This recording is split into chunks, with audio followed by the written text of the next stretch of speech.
વંદે શ્રી પુરુષોત્તમં ચ પરમં ધામાક્ષરં જ્ઞાનદમ વંદે પ્રાગજભક્તમેવ મનગમ બ્રહ્મસ્વરૂપં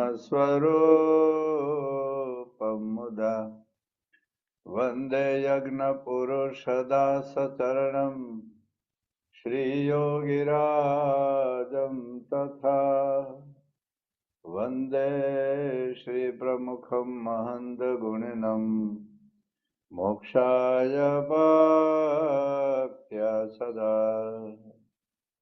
શ્રી સ્વામિનારાયણ ભગવાનની જય, શ્રી અક્ષર પુરુષોત્તમ મહારાજની જય, શ્રી ગુણાતીતાનંદ સ્વામી મહારાજની જય, શ્રી ભગતજી મહારાજની જય, શ્રી શાસ્ત્રીજી મહારાજની જય, શ્રી યોગીજી મહારાજની જય, શ્રી પ્રમુખ સ્વામી મહારાજની જય, શ્રી મહંત સ્વામી મહારાજની જય, સુરત અક્ષરધામ મહોત્સવની જય.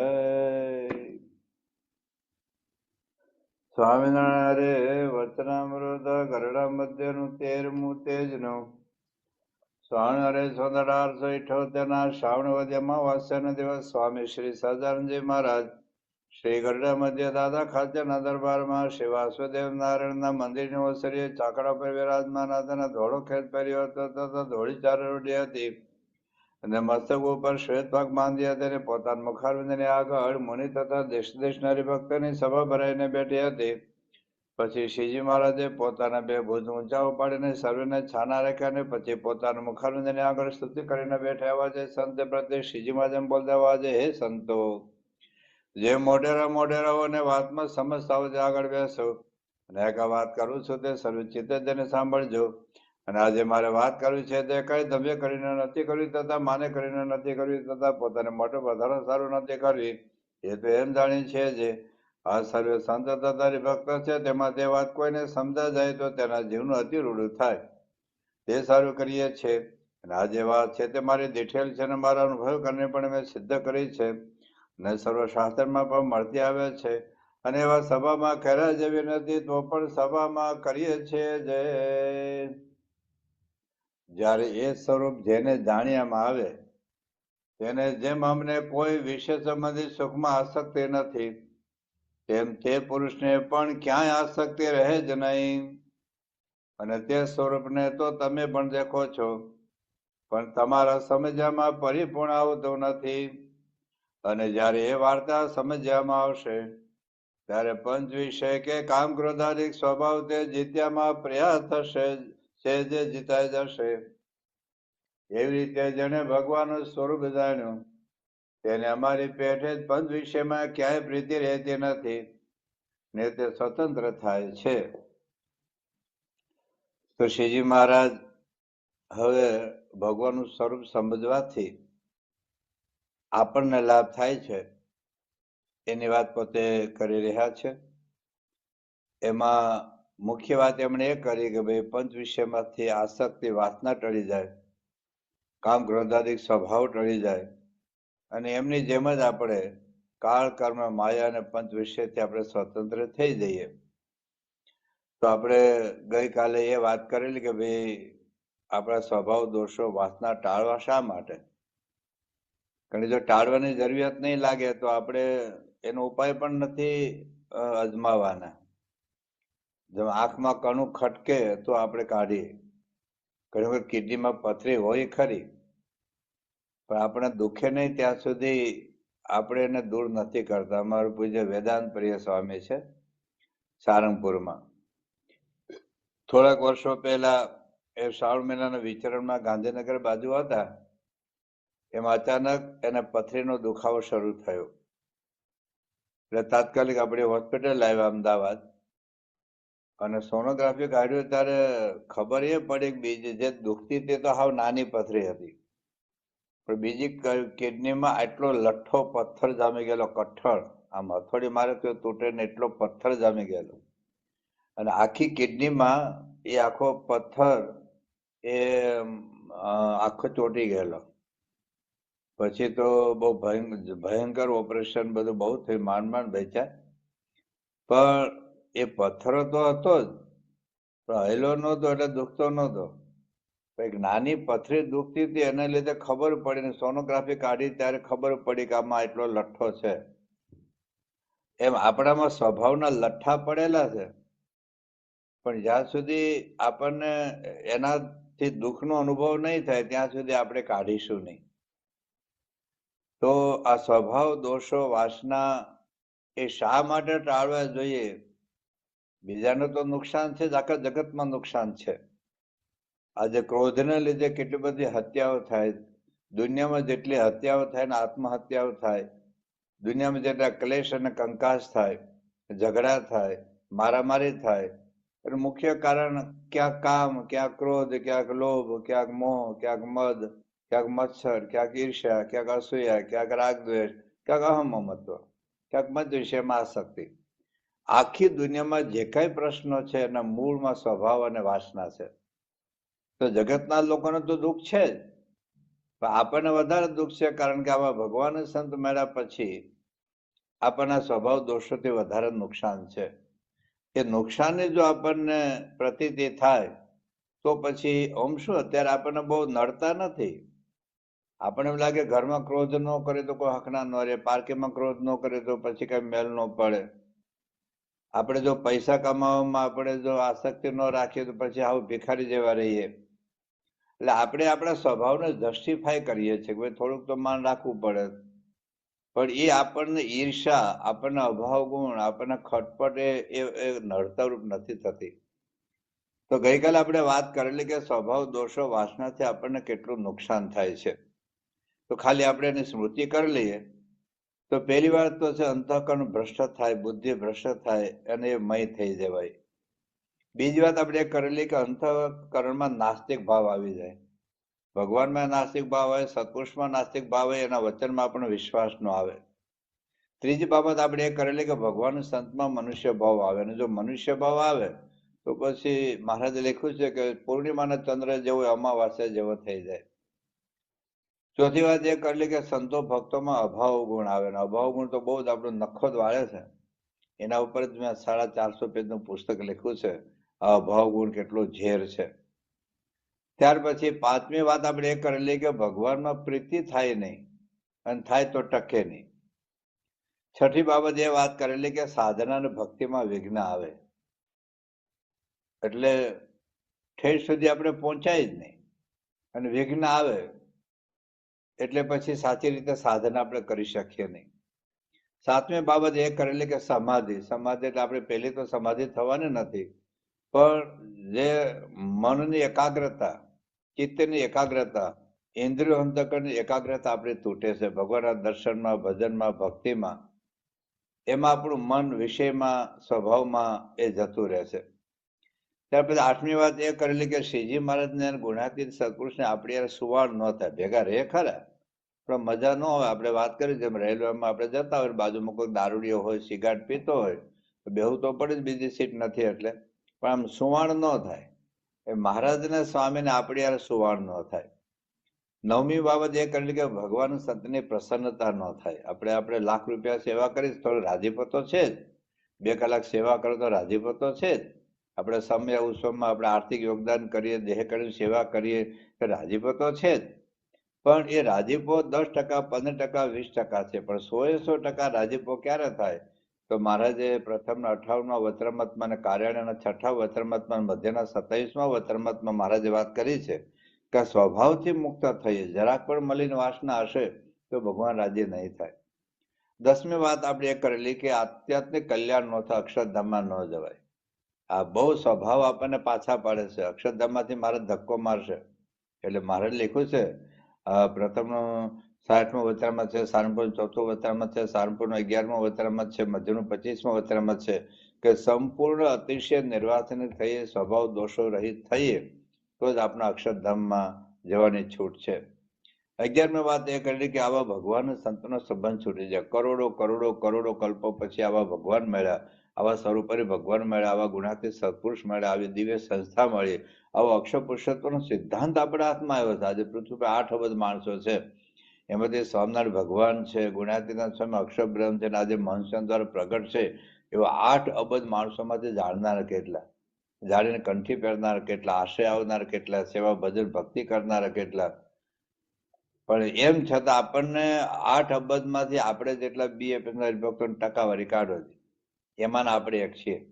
પણ જો આપણે આ અહમ, મમત્વ, રાગદ્વેષ, ઈર્ષા સ્વભાવને લીધે આ ભગવાન સંતોનો સંબંધ છૂટી જાય છે. ત્યાર પછી છેલ્લે આપણે વાત એ કરી કે ભગવાનના દિવ્ય સુખનો અનુભવ નહીં થાય. ભગવાનમાં કેટલો દિવ્ય સુખનો અનુભવ છે આપણે પાછળ જોવાના છીએ. પણ ખાલી વચરામત યાદ રાખીએ તો સારંગપુરનું પહેલું વચરામત છે, લોહીનું 18મું વચરામત છે, વડતાલનું 9મું વચરામત છે, વડતાલનું 16મું વચરામત છે, વડતાલ 19મું વચરામત છે, અંત્યનું 27, અંત્ય 28, અંત્ય 39 આ મુખ્ય વચરામત છે. પણ એમાં ભગવાનના દિવ્ય સુખની વાત કરી છે. હવે એ દિવ્ય સુખની ખાલી વાત કરી છે એવું નહીં, મહારાજ અને આખી ગુણાતીત પરંપરા આજે મહંત મહારાજ સુધી એ દિવ્ય સુખમાં તૃપ્ત છે. આપણે સુખ નથી આવતું. અત્યારે આપણે સુખ આવે છે, સગવડનું આવે છે, માનનું આવે, સન્માનનું આવે. ભગતજી મહારાજ જેવું અપમાન થતું હોય અને સત્તા અલમસ્ત આનંદમાં રહી શકીએ, શાસ્ત્રી મહારાજ જેવું, યોગી બાપા જેવું, પ્રમુખ સ્વામી જેવું, મહંત સ્વામી મહારાજ જેવું અપમાન થાય, શરીરના એટલા રોગો આવે, દુનિયામાં સત્સંગમાં એટલી ટીકા નિંદા થતી હોય, અને છતાં યોગી બાપા કહ્યું એ પ્રમાણે પોતાના બ્રહ્મ સ્વરૂપણાનો આનંદ ક્ષણ મોળો પડવા દેવો નહીં. આ સુખ આપણને કેમ નથી આવતું? કારણ કે આ બધા સ્વભાવ દોષો વાસના આપણને નડે છે. એટલે માટે મહારાજે અંત્યના 28મા વચરામતમાં એક વાત કરી છે કે ભગવાનના સુખની પ્રાપ્તિ અનુભવ કોને થાય? તો એમાં મહારાજ શું કહે છે? જો તો અંત્યના 28મા વચરામતમાં શ્રીજી મહારાજ એક વાત કરે છે.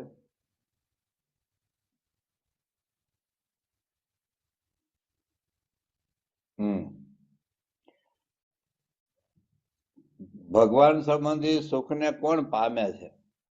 હવે એના માટે તો આપણે સત્સંગમાં આવ્યા છે. ભગવાનનું સુખ અહીંયા મંદિરમાં આપણે ખાવાનું, પીવાનું, રહેવાનું, સગવડનું બધું સુખ આવે, પણ ભગવાનનું સુખ ક્યારે આવે? કોને આવે? તો મહારાજ શું કહે છે? તો જે માટલું હોય તેને જળ છે તે જીવનરૂપ છે. જળનો યોગ જ્યાં સુધી હોય ત્યાં સુધી તે જળમાં માટલું ચાલે, હાલે, ક્રીડા કરીને જળનો વિયોગ થાય ત્યારે તે ચંચળતા ટળી જાય ને મરી જાય. તેમજ એને પંચ વિષય કરીને જીવનપણું જ્યાં સુધી મનાયું છે તેને કરીને સુખ માન્યું છે, ને તેનો વિયોગ થાય ત્યારે મોવા જેવો થઈ જાય છે. એવો જે હોય તે ભગવાનના સુખને ક્યારે પણ પામે નહીં. લો, હવે આનો અર્થ એવો નથી કે ન ખાવું એમ, આનો અર્થ એવો નથી કે બંગલામાં ન રહેવું, આનો અર્થ એવો નથી કે મર્સિડીઝમાં ન ફરવું, આનો અર્થ એવો નથી કે અમેરિકા કે કેનેડા, લંડન, ઓસ્ટ્રેલિયા, ન્યુઝીલેન્ડ કરતા મોટા શહેરમાં ન જવું. પણ એ વગર રહેવાય નહીં, ઘાંઘા થઈ જઈએ. બસ તો પછી આપણને ભગવાનનું સુખ જતું રહે ને આપણે એ સુખ, આઈસ્ક્રીમ ખાવાનું, આઈસ્ક્રીમમાં સુખ માનીએ છે ને આપણી ભૂલ છે. પીઝા ખાવાના, પણ પીઝામાં આપણે સુખ માનીએ છીએ ને એ આપણી ભૂલ છે. સુખ તો આત્મામાં, અંદર આત્મા બેઠો છે ને આત્મામાં પરમાત્મા બેઠા છે એટલે એનું કઈ સુખ છે. ને આઈસ્ક્રીમમાં પાછા ભગવાન રહેલા છે. બાપા પ્રમુખ સમાજ બહુ વખત કહેતા કે આ જગતમાં ભગવાન રહેલા છે અને આપણામાં ભગવાન રહ્યા છે ને એટલે પંચ વિષયનું એટલે સુખ આવે. બાકી પંચ વિષયનું સુખ આવે એવું નથી. પંચાળાના પહેલા વચનામૃતમાં પણ મહારાજ આ વાત કરી છે.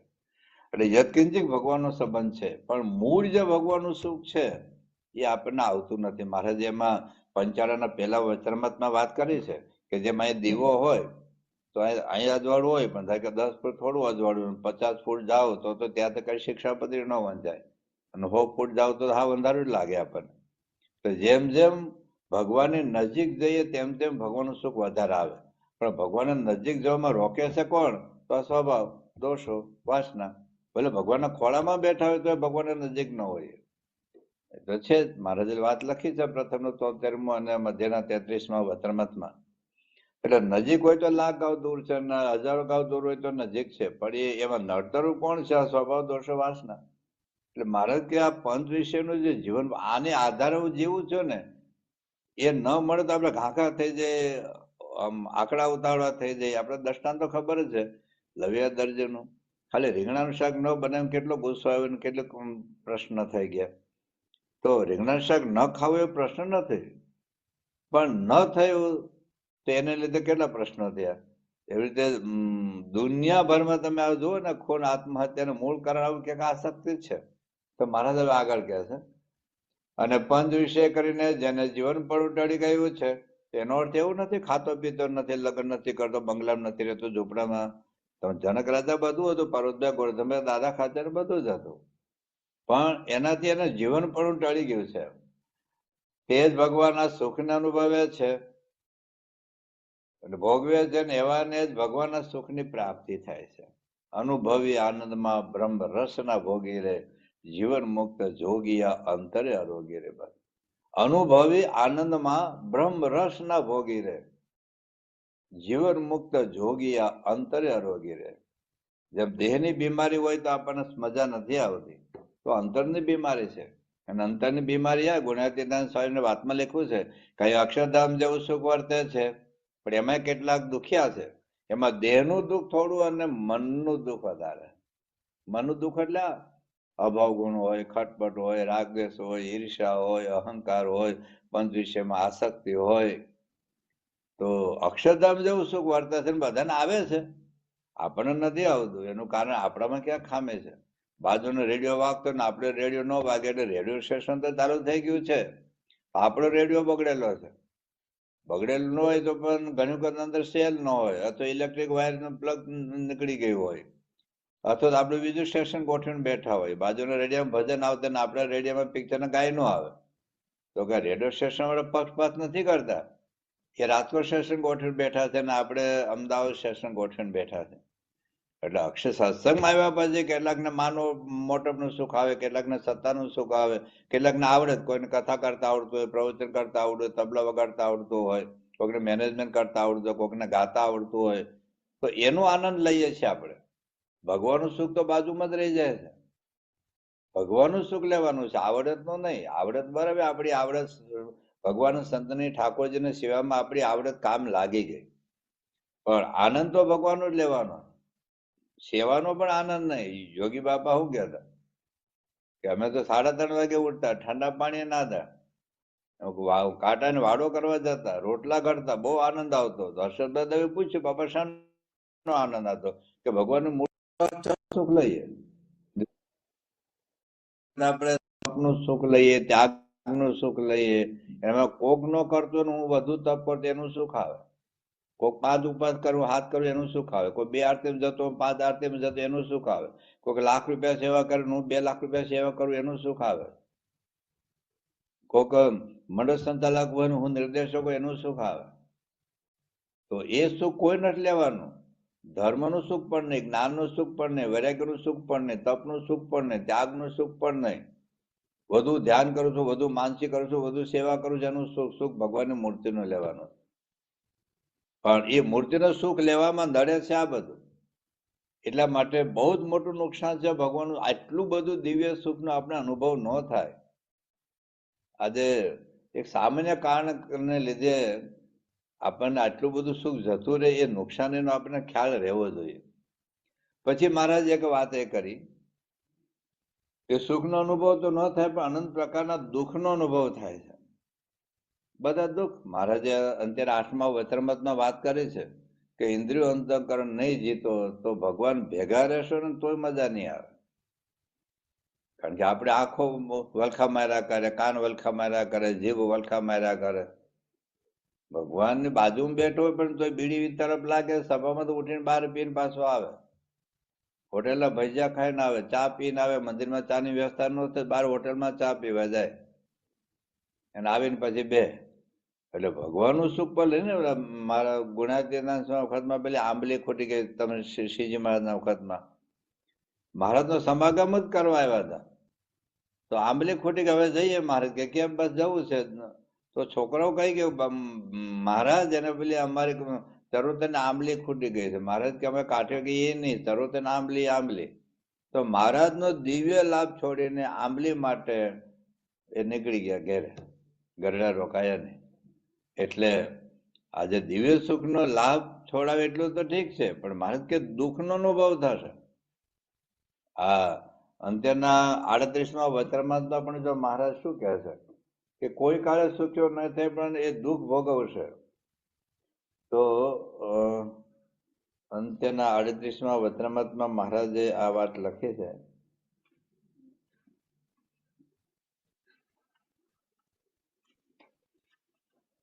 શ્રીમદ કે છે એમાં જો, એક તો દરેવા એકનો લોભ. કેટલા લોકો જેલમાં જાય છે, કેટલા લોકો એકબીજાને ખૂન કરે, ભાઈ ભાઈનો ખૂન થાય, દીકરો બાપનું ખૂન કરે, બાપ દીકરાનું ખૂન કરે, ભાઈ ભાઈનું ખૂન કરે. આ પૈસા માટે કોર્ટમાં જાય, કેટલા દુઃખો પડે. એક તો દ્રવ્યાધિકનો લોભ તથા સ્ત્રીને વિશે બેઠા ઉઠ્યા ને વાસના, સ્ત્રી માટે પુરુષ માટે સ્ત્રી, પરસ્પરને ટૂંકમાં કામ દોષ, તથા રસના વિશે જીવન આસક્તિ, તથા દેહાભિમાન, તથા કુસંગમાં હેત રહી જાય, તથા સંબંધીમાં હેત રહી જાય. એ છ વાના જેને હોય તેને કોઈ દિવસ જીવતે મરીને પણ સુખ તો ક્યારે થાય જ નહીં. તો સુખ તો ન થાય પણ દુઃખનો અનુભવ થાય છે. અનંત પ્રકારના દુઃખ 184 ઉભી થાય છે આમાંથી. તો આ દેહ તો દુઃખ થાય છે, પણ અનંત જન્મ મહારાજ લખ્યું છે 25 આસક્તિ જન્મ મરણ દુઃખનું કારણ છે. એટલે આ ટાળવું જ પડશે. 14મી વાત આપણે એ કરી લઈએ કે કુસમ ક્લેશ, પતિ પતિના ઝઘડા, બાપ દીકરાના ઝઘડા, ભાઈ ભાઈના ઝઘડા, સાસુના ઝઘડા, આખા વિશ્વભરમાં, ખાલી આપણા સંપ્રદાયમાં જેવું નથી, આખી દુનિયામાં પારિવારિક તમે જુઓ કેટલા પ્રશ્ન છે. આજે 100 વર્ષ પહેલા આટલી સગવડો નહોતી, આટલી સુવિધા નહોતી, આટલા સાધનો નહોતા, આટલા મનોરંજનના કાર્યક્રમો નહોતા, આટલા ખાવા પીવાના પદાર્થો નહોતા, છતાં 100 વર્ષ પહેલા પારિવારિક જે પ્રોબ્લેમ હતા ને અત્યારે પારિવારિક પ્રોબ્લેમમાં કઈ ઓછું નથી થયું. ઉલટાના કેટલા ઘણા વધારા થયા. તમે 100 વર્ષ પહેલા અમેરિકામાં, લંડનમાં, ભારતમાં છૂટાછેડા કેટલા થતા, આજે કેટલા થાય? 100 વર્ષ પહેલા દુનિયામાં, સમાજમાં, વ્યક્તિગત, કુટુંબમાં પારિવારિક હિંસા કેટલી થઈ, પારિવારિક ખૂન ખરાબી, આત્મહત્યા કેટલી થતી, આજે કેટલી? અમારા બાજુમાં સુરત શહેર છે, 3 વર્ષમાં 1900 લોકોએ આત્મહત્યા કરી. 3 જ વર્ષમાં 1900 લોકોએ, ખાલી એક સુરત શહેરમાં. શું કારણ છે? તમે ઊંડા ઉતરો છો તો ક્યાંક મોબાઈલની આસક્તિ છે, ક્યાંક બાઇકની આસક્તિ છે. બસ બાઇક ન લઈ દે તો આત્મહત્યા કરવાની, મોબાઈલ ન લઈ તો આત્મહત્યા, મોબાઈલ પપ્પા લઈ લે તો છોકરો હાથમાં ધોરણમાં છોકરો ભણનારો આત્મહત્યા કરી લે. તો આ બધા પ્રશ્નો છે. કુટુંબમાં ક્લેશ કંકાસ થાય, સત્સંગમાં પણ કુસમ થાય, ક્લેશ થાય, સત્સંગ મંડળમાં પણ કેટલી ઈચ્છા છે મન છે મહારાજના વખત નહીં, પણ નથી સમજાતું આપણને. તમે જો પેલો પ્રસંગ જિંદગીભર રોજ યાદ રાખવા જેવો છે. રોજ એક વખત ભાઈબાને યાદ કરવા. 32 વખત જેને ત્યાં મહારાજ ગયા હોય, કેટલું સમર્પણ, કેટલી સેવા, કેટલી નિષ્ઠા, કેટલો રાજીપો. ઉત્સવ ત્યાં કર્યા હોય, પરમહંસો સાથે મહારાજ ધામમાં ગયા. BFS નો એકાદો હરિભક્તો નહીં હોય કે જેને ત્યાં મહારાજ 32 વખત શ્રીજી મહારાજથી માનીને અત્યારે શાસ્ત્રીમાં યોગી બાપા, પ્રમુખ સાહેબ, મહાસાહેબ 32 વખત ગયા હોય એવા કેટલા હરિભક્તો, અને કદાચ ગયા હોય ચાલો તો બધા સંતો સાથે ગયા હોય કેટલા હરિભક્તો, અને બધા સંતો સાથે એને ઘેરે ઉત્સવ કર્યા હોય એવા કેટલા હરિભક્તો. તો 32 વખત મહારાજ ગયા હોય ને છતાં મહારાજ પાણી ન પીધું. તો આપણા ઘરમાં જો પતિ પતિનો કુસંબ હોય, બાપ દીકરાનો કુસંબ હોય, હરિભક્તોનો અંદરો કુસંબ હોય, આપણા સત્સંગ મંડળમાં તમે આખું મંદિર આપણે એકલા બાંધ્યું હોય, પણ જો કોઈક હરિભક્ત આપણને નહીં ફાવે, કોઈક સંત આપણને નહીં ફાવે, કોઈક કાર્યકર્તા આપણે નહીં ફાવે, તો મહારાજને આપણી યારે નહીં ફાવે. આ બહુ જ મોટી સજા છે. આ મહારાજને થયું એટલે આ કુસમ જો ખરેખર પ્રમુખ સાહેબ મહારાજ મહાસાહેબ રાજી કરવા હોય, એને એવું નથી કે તમે કરોડ રૂપિયા આપી દો, કરોડ ડોલર આપી દો, દીકરો સાજો કરો આપી દો, બંગલા આપી દો, ગાડી આપી દો.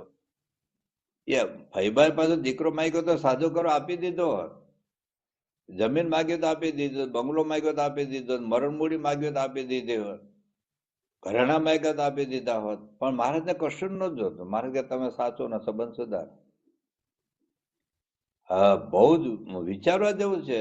2013માં અમેરિકાના સેન્ટરમાં આવેલા 2 ભાઈના બહુ ક્લેશ અને કંકાસ હતા, બહુ ભયંકર. એના લીધે આખો સત્સંગ મંડળના 2 ભાગ પડી ગયા. મને ત્યાં સંતોએ વાત કરી કે આવું છે બધું. તો સાધના સત્ર આપણે શુક્રવાર આખો દિવસ શરૂ ચાલુ રહેતું, શનિવાર આખો દિવસ, રવિવાર બપોરે 1 વાગ્યા સુધી સાધના સત્ર ચાલે. 3 થી 4 પાછા યુવકો યુવતીની સભા હોય, આજે 5 થી 8 જનરલ સભા હોય, એટલે આખો દિવસ 8 9 કલાક બોલતો હતો. 1 વાગે સાધના સત્ર પૂરું થયું, પછી 2 ભાઈને મેં બોલાયા. એટલે મેં કીધું, શું પ્રશ્ન છે કહો? તમારે લીધે આખો સત્સંગ ઊંચો થઈ જાય છે, વિખાઈ જાય છે, 2 ભાગલા પડી જાય છે. શોધી આવ્યું તો સત્સંગમાં ભજવાને ભગવાન અહીં તારા શાના માટે આપણે આવ્યા હતા? તો પછી કે મોટા ભાઈ કે આ નાના ભાઈ ને વાઈફ આમ કરે છે તેમ કરે છે. તમારી પાસે 2 કલાકનો મેટર હશે. મારો મગજમાં મારે ટાઈમે નથી, મારી પાસે હજુ જમવાનું બાકી છે ને પછી 3 વાગે સભા છે. નાના ભાઈને પૂછ્યું, તમારે શું પ્રશ્ન? કે ભાભી આમ કરે છે તેમ કરે છે. 2 ભાઈમાં ઝઘડાનું મૂળ કારણ 2ની પત્નીઓ હતી. એટલે પછી તો મેં કીધું કે તમારી પાસે 2ની પાસે 2 કલાક મેટર હશે, કોનો કેટલો વાંક છે, પણ મારે કઈ સાંભળવું નથી. મારે તમને એક જ પ્રશ્ન પૂછવો છે. આપણે છેલ્લે સાધના સત્રના છેલ્લા પ્રવચનમાં ફૈબાનો પ્રસંગ લગભગ અડધો કલાક સુધી 4 બજેના જુદા જુદા દ્રષ્ટિકોણથી આખું સમજાવેલું. એમાં મેં છેલ્લે એક વાત કરી હતી કે મહારાજે 2 ચોઈસ આપેલી, અમને રાખો અથવા ક્લેશ અને કંકાસ કુસંપ રાખો. ફૈબાએ પસંદગી શેની કરી? કુસંપ નહીં. કે મારે ઝઘડાનો પસંદ કરી, મહારાજને છોડી દીધા. જો મહારાજને રાખવા હોય તો કુસંપનો ત્યાગ. બે ભેગા નહીં રહે. કા કુસંપ રાખો અથવા મહારાજ રાખો. તો મહારાજને છોડી દીધા, કુસંપ રાખો. કેટલી જીવને અવળાઈ કહેવાય. પછી મેં 2 ભાઈને પૂછ્યું, તમારે શ્રીજી મહારાજ પ્રમુખ છે મહારાજ રાખવા છે કે 2 વચ્ચેનો ઝઘડો રાખવો છે? જો ઝઘડો હશે તો મહારાજ નહીં રહે, અને મહારાજ રાખો તો ઝઘડો બંધ કરવો પડશે. બાકી તમે અહીંયા હોનાનું મંદિર આખું તમારા સેન્ટરમાં બનાવશો, તમારે એકલાના પૈસા તો હોનાનું મંદિર બનાવશો, હોનાનું સિંહાસન બધું હોનાનું, અને કરોડો ડોલર તમે સેવા આપશો, મહારાજ તમારા ઘરનું પાણી નહીં પીએ. તમે ઘરમાં હોનાનું મંદિર, ચાલો ઘરમાં હોનાનું મંદિર હોય, હોનાની મૂર્તિઓ, હોનાના થાળી ગ્લાસ વાટકો, રોજ અન્નકૂટ કરો, રોજ. મહારાજ જીવતા જાગતા બોલતા ચાલતા, મહારાજ જમવા માટે આવ્યા, જમ્યા વગર નહીં, પાણી પીધા વગર જતા રહ્યા, તો તમે ઘરમાં મહારાજ જમશે? 2 ભાઈના ઝઘડા હશે તો. અને આખા સત્સંગમાં પણ જેટલી મેં વાત કરી, 2 ભાઈ ઉભા થયા, ભેટા રડ્યા, દંડવત કર્યા, 2 ભાઈ પરસ્પર, અને સમાધાન થઈ ગયું. પણ આપણે પણ આપણા સેન્ટરમાં બહુ જ મોટી અસેવા કરીએ છીએ. આપણે જો કુસંપ હશે તો સત્સંગ જ નહીં વધે. સત્સંગ જ નહીં વધે, ઘરમાં નહીં વધે ને સત્સંગમાં નહીં વધે. આ બહુ જાણવા જેવું છે આ બધું કુસંપ. આપણા દીકરા દીકરીઓ ઘણી વખત સત્સંગ નહીં થાય, કારણ કે ખબર છે પપ્પા મમ્મી ઝઘડે, સત્સંગ એના કરતા સત્સંગ ન રહેવા સારું. અંદરો અંદર ક્લેશ કંકાસ જો હોય સત્સંગ મંડળમાં પણ એનું મૂળ કારણ તો ક્યાંક આપણું માન છે, ક્યાંક આપણી ઈર્ષા છે, ક્યાંક આપણો અહંકાર છે, ક્યાંક આપણો ક્રોધ છે, ક્યાંક આપણી અપેક્ષા, ક્યાંક આપણી ગેરસમજણ છે, ક્યાંક આપણું અજ્ઞાન છે. એ આપણે દૂર કરવું જ પડે. જો મહંત મહારાજને સપોર્ટ આપવો હોય સત્સંગના વિકાસમાં, બાકી આપણે આરતી ઉતાર્યા કરશું, આપણે પાર્કિંગમાં રહીશું, આપણે રસોડામાં રહીશું, આપણે મંદિર સાફ સફાઈ કરશું, આપણે આરતી પૂજો, 2-5 જણા વધશે નહીં. 2-5 જણા નથી વધતા, હું ક્યાં કારણ છું કે મારે તપાસ કરવી પડે, મારે જોવું પડે મારી વાણીમાં. ભલે આપણો આશય ખોટો નથી હોતો, પણ છતાંય આપણી બોલચાલ તો જુએ જ છે. એટલે કુસંપ અને આટી, મારે જો એક પણ હરિભક્ત સાથે આટી પડી ગઈ તો કેટલું બધું નુકસાન છે. મહારાજે વાત કરી કે ધર્મયુક્ત હોય, તપેયુક્ત હોય, જ્ઞાનીયુક્ત હોય, વૈરાગ્યયુક્ત હોય, પણ ભગવાન ભક્ત સાથે જો આટી રાખશો, તમે બીજા કોટી સાધન કરો, કોટી, તો પણ અક્ષરધામમાં નહીં જવાય, કલ્યાણ નહીં થાય, મોક્ષ નહીં થાય. એક પણ હરિભક્ત સાથે, હા, કોકને મારી સાથે આટી હોય તો એની જવાબદારી છે. મારે કોની સાથે આટી નહીં રાખવાની. સત્સંગમાં કોઈની યારે ન ફાવે તો મહારાજને આપણે યારે નહીં જ ફાવે. ગમે તેટલું કરશો, ગમે એટલા મોટા હાર પહેરાવશો, મોતીના હાર પહેરાવશો, મહંત સાહેબ ઉભા થઈને ભેટશે ને તમને, તો અંતરથી રાજીપો નથી, અંતરથી આપણી સાથે નથી. એટલે શ્રીજી મહારાજ આ કહે છે કે આ બધું નખો કોણ વાળે છે? આપણા સ્વભાવો, આપણો અહંકાર, આપણી માન, આપણી ઈર્ષા. હું કેમ નમું? યોગી બાપા આ પ્રસંગ મહંત સાહેબ ઘણી વખત કહે છે. એક વખત 2 હરિભક્તોને કઈ પ્રશ્નો થયા હશે, યોગી બાપાએ 2-2.5 કલાક સુધી સમજાયા. મહંત સાહેબ હાજર હતા. પછી યોગી બાબા કીધું સારું એકાબે જણ દંડવત કરી લો. એક હરિભક્ત ઉભા થઈને તરત દંડવત કરવા માંડે, બીજો કે આ તો યોગી બાબા કે છે દંડવત કરો, બાકી તારે જવાનું કોણ દંડવત કરે? યોગી બાબા મહંસનો હાથ પકડીને હાલો ઉઠો, હવે આ તલમાં કઈ તેલ નથી. મહંસ સ્વામી મહારાજના પ્રસંગ કે છે કેટલા યોગી બાપા ઉદાસ થઈ ગયા. આપણે મનાવે તો ન માનીએ, સમજાવે તો ન સમજીએ.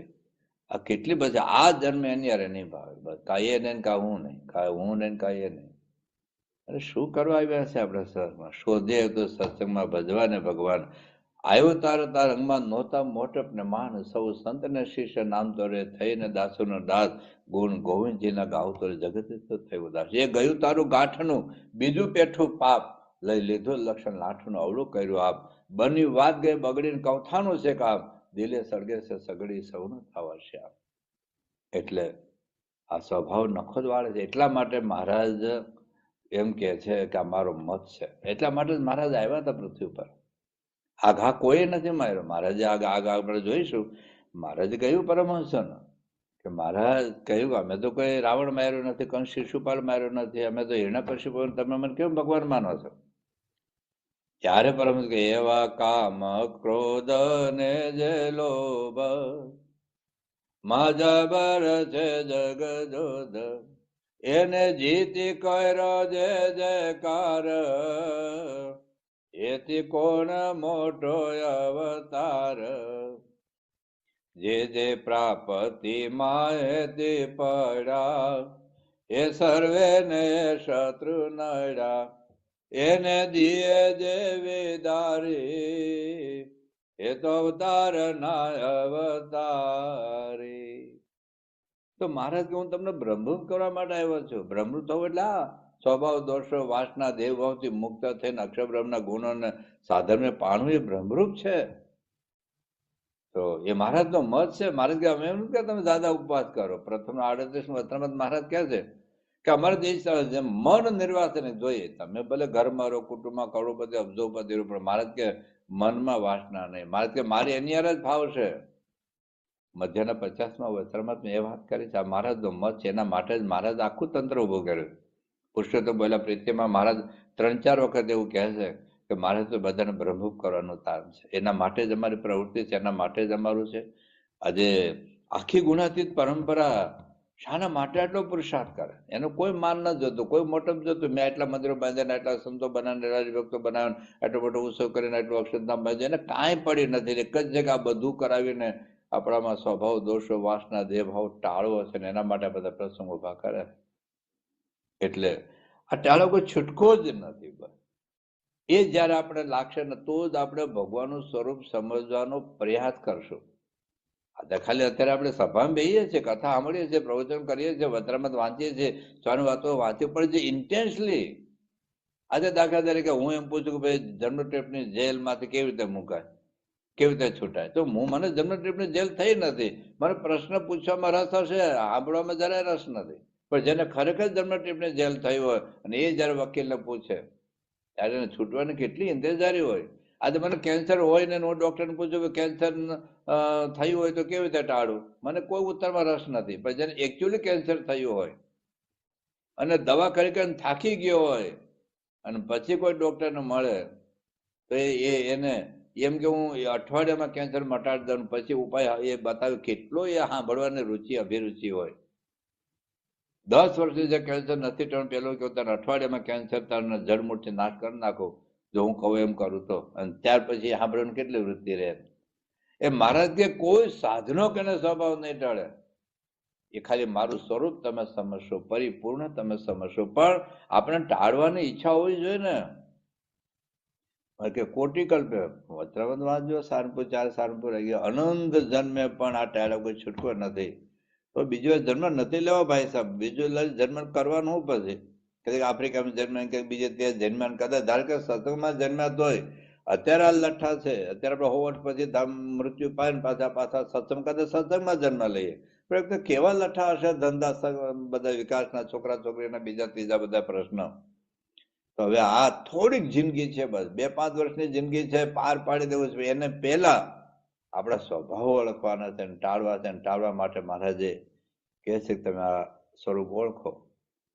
તો શ્રીજી મહારાજ અને આખી ગુણાતીત પરંપરા, તમે બધા ઉપદેશ જુઓ, ગુણાતીતાનંદ સ્વામી, ભગતજી મહારાજ, શાસ્ત્રીજી મહારાજ, યોગી બાપા, પ્રમુખ સ્વામી, મહંત મહારાજના ઉપદેશમાં એટલું આપણા વિશે સત્સંગની વિશેષતા. બાકી દુનિયા બહુ કથાઓ થાય, ભાગવતની, રામાયણની, ગીતાની, ઉપનિષદ, એટલી બધી કથાઓ થાય છે, પણ કોઈ જગ્યાએ સ્વભાવનું ખંડન થતું હોય તો આખી રામાયણની કથાઓ સાંભળીએ. દુનિયાભરમાં સેંકડો વક્તાઓ છે રામાયણ, સેંકડો ભાગવતના વક્તાઓ છે, સેંકડો ગીતા ઉપર બોલતા, પણ સ્વભાવનું આટલું બધું ખંડન કોઈ ગ્રંથોમાં પણ નથી.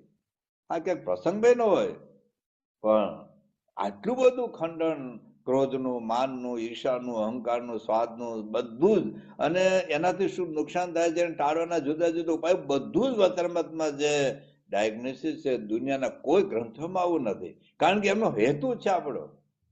આપણે કોઈ પણ સભામાં તમે જોજો ક્યાંક પંચ વિશે આસક્તિનો, સ્વભાવનો, દોષનો, વાસનાનું, માનનું, ઈર્ષાનું, અહંકારનું, ક્રોધનું ખંડન થાય ને થાય જ.